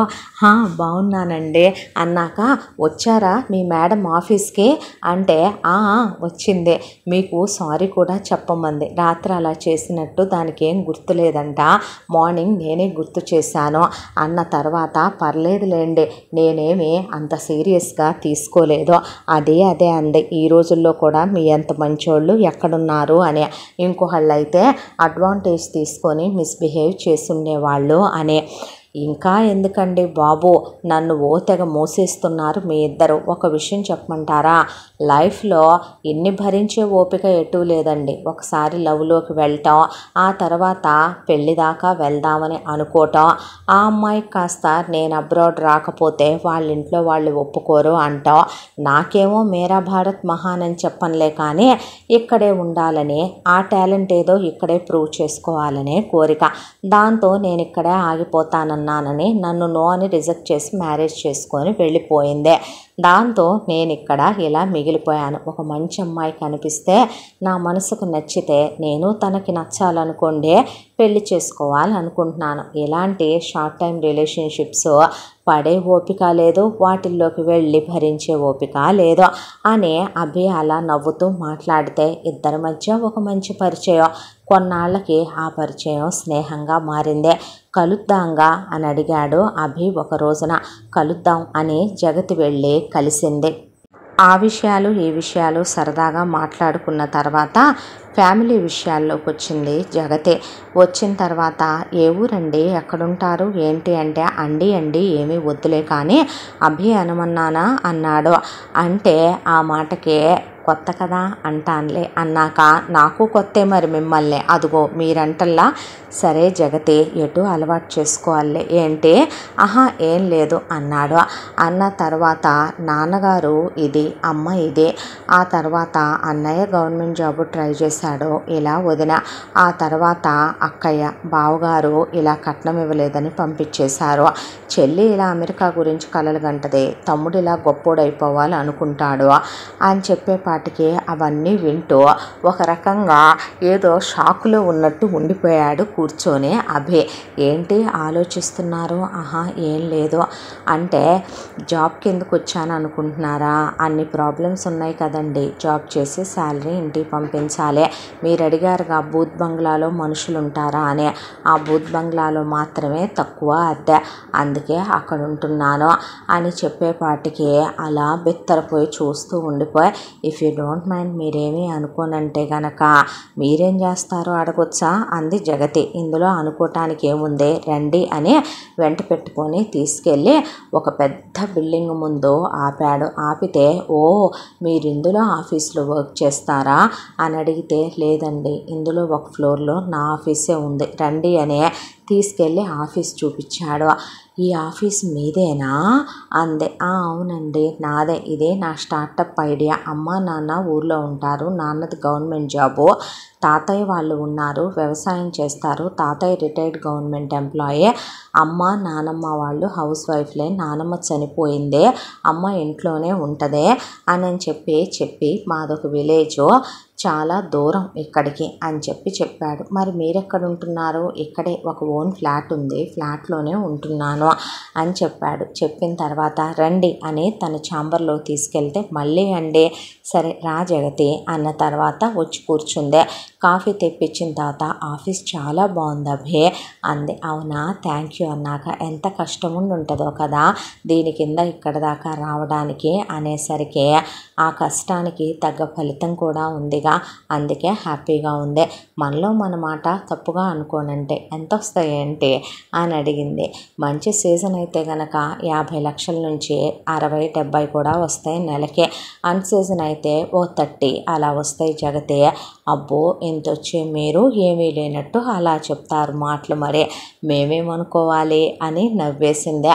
ఆ తర్వాత జగతిని డ్రాప్ చేయటానికనే కారులో ఎక్కించుకొని తప్పుగా అనుకోనంటే ఓ మాట అడగొచ్చా జగతి అంటే, తప్పుగా అనుకోవటమా, స్నేహితుల మధ్య అలాంటివి ఉండవులే చెప్పండి అందే. సారీ చెప్పు అభి అందే.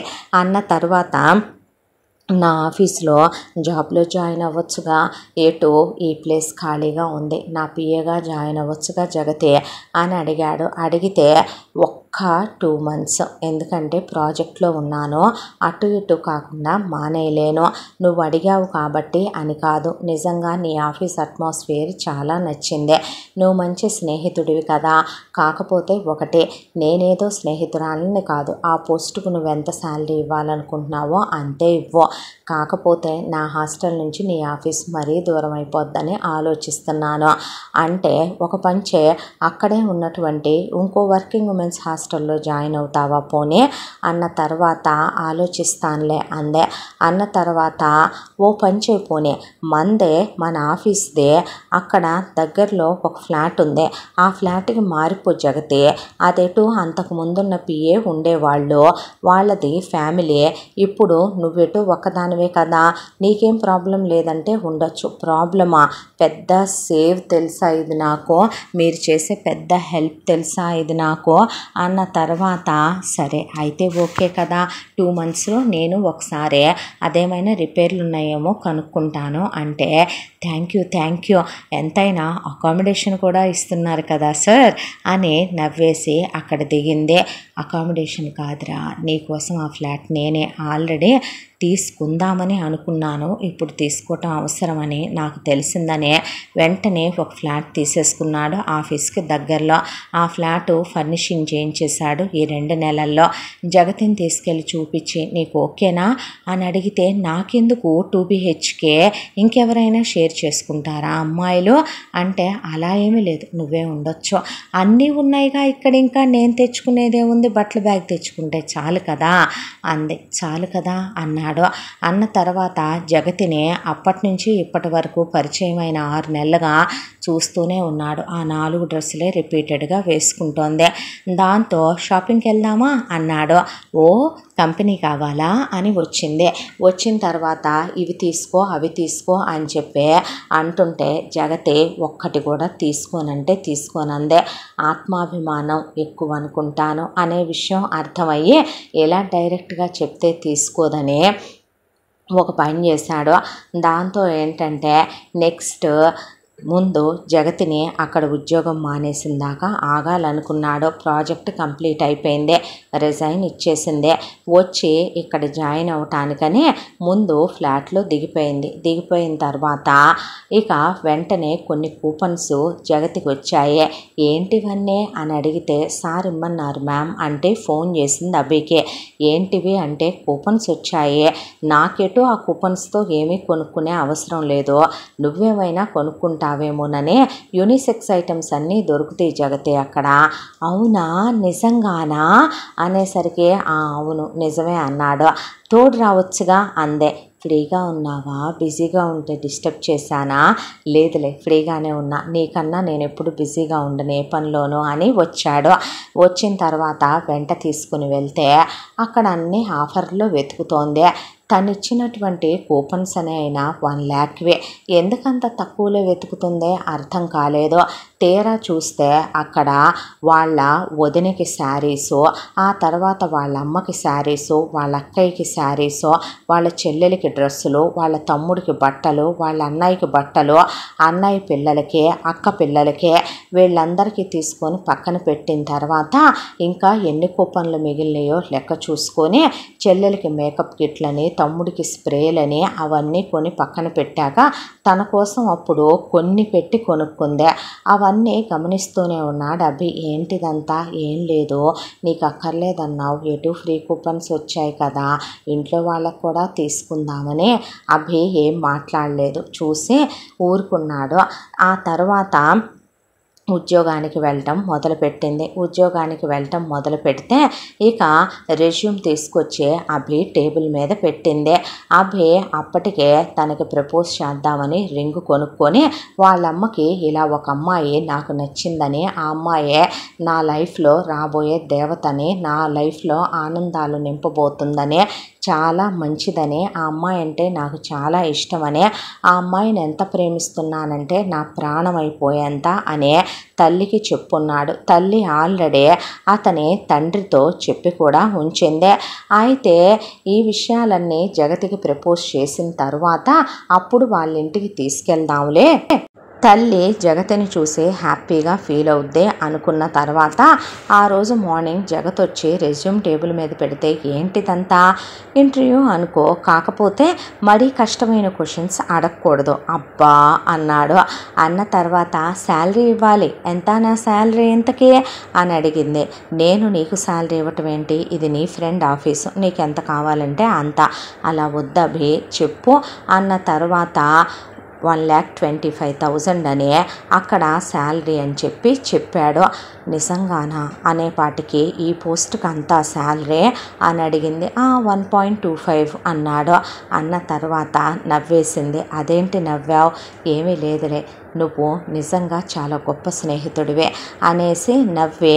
ఇంతకీ ఎక్కడా అనేసరికి పక్కన మేడం మీ క్యాబిను అని చెప్పిన తర్వాత వెళ్ళి చూస్తే చాలా స్పెషల్గా తనకిష్టమైనటువంటి వాల్ కలర్స్తో చాలా మంచి కుషనీ ఫర్నిచర్తో రెడీ అయి ఉంది. అక్కడ తన క్యాబిన్ పక్కనే ఉంటాడు అభి, కనపడుతూనే ఉంటుంది మిర్రర్స్లో నుంచి అతనికి. లోపల అటాచ్డ్ బాత్రూము చాలా క్లాస్గా ఉంది. ఒకప్పుడు తను గుంపులో గోవిందమని నలుగురిలో ఒకటిగా అలా వర్క్ చేసుకునేది ఆఫీసులో. ఇక్కడ తనకి ఏంటో ఈ స్పెషల్, ఇది పిఏ అనా లేకపోతే ఫ్రెండ్ అనా అని నవ్వుకొని దేవుడికి దండం పెట్టుకొని చైర్లో కూర్చుంది. అయితే అభి చెప్పేయాలి తన మనసులో మాట జగతికి, ఇంకా దాచకూడదు అనుకున్నాడు. ఎంత ప్రేమించేశాడంటే ఈ 6 నెలల కాలంలో జగతే లేకపోతే తన లైఫ్ ఏంటో కూడా తెలియనంత ప్రేమించేశాడు పిచ్చిగా అభి. అలాంటి ఆ అమ్మాయికి తన మనసులో మాట చెప్పకపోతే ఏమైపోతానా అనే నరకం చాలా ఎక్కువ బాధించేస్తోంది. రోజు రాత్రి పగలు ప్రతి క్షణం జగతే గుర్తొస్తోంది. ఆకలేయటం లేదు, నిద్ర పట్టట్లేదు. ఇవన్నీ ప్రేమ లక్షణాలేనని తనకి తెలుసు. దాంతోనే జగతికి చెప్దామని రింగ్ అలా ఓపెన్ చేసి క్లోజ్ చేసి చూస్తూ అనుకోకుండా అభి కళ్ళు ఆ రెజ్యూమ్ మీదకి వెళ్ళినాయి. రెజ్యూమ్ మీదకి వెళితే పిచ్చి పిల్ల అని ఆ రెజ్యూమ్ అలా పట్టుకుని దాని మీద అంటించిన ఫోటో తీసి తన పర్స్లో పెట్టుకుందామని తీసిన తర్వాత డీటెయిల్స్ చదువుతుంటే సర్నేమో, ఫాదర్ నేమో, మదర్ నేమో, అలాగే ఆ తర్వాత కిందకు వచ్చేపాటికి క్యాస్ట్, కేటగిరీ, ఆ తర్వాత చూసి ఒక్కసారిగా అక్కడ ఆగిపోయినాయి అభి కళ్ళు. ఆగిపోయేపాటికి ఒక్కసారిగా ఒళ్ళంతా ముచ్చెమట్లు పోసుకొచ్చినాయి. ముచ్చెమట్లు పోసుకొచ్చి చేతులు కాళ్ళు చల్లబడిపోయినాయి.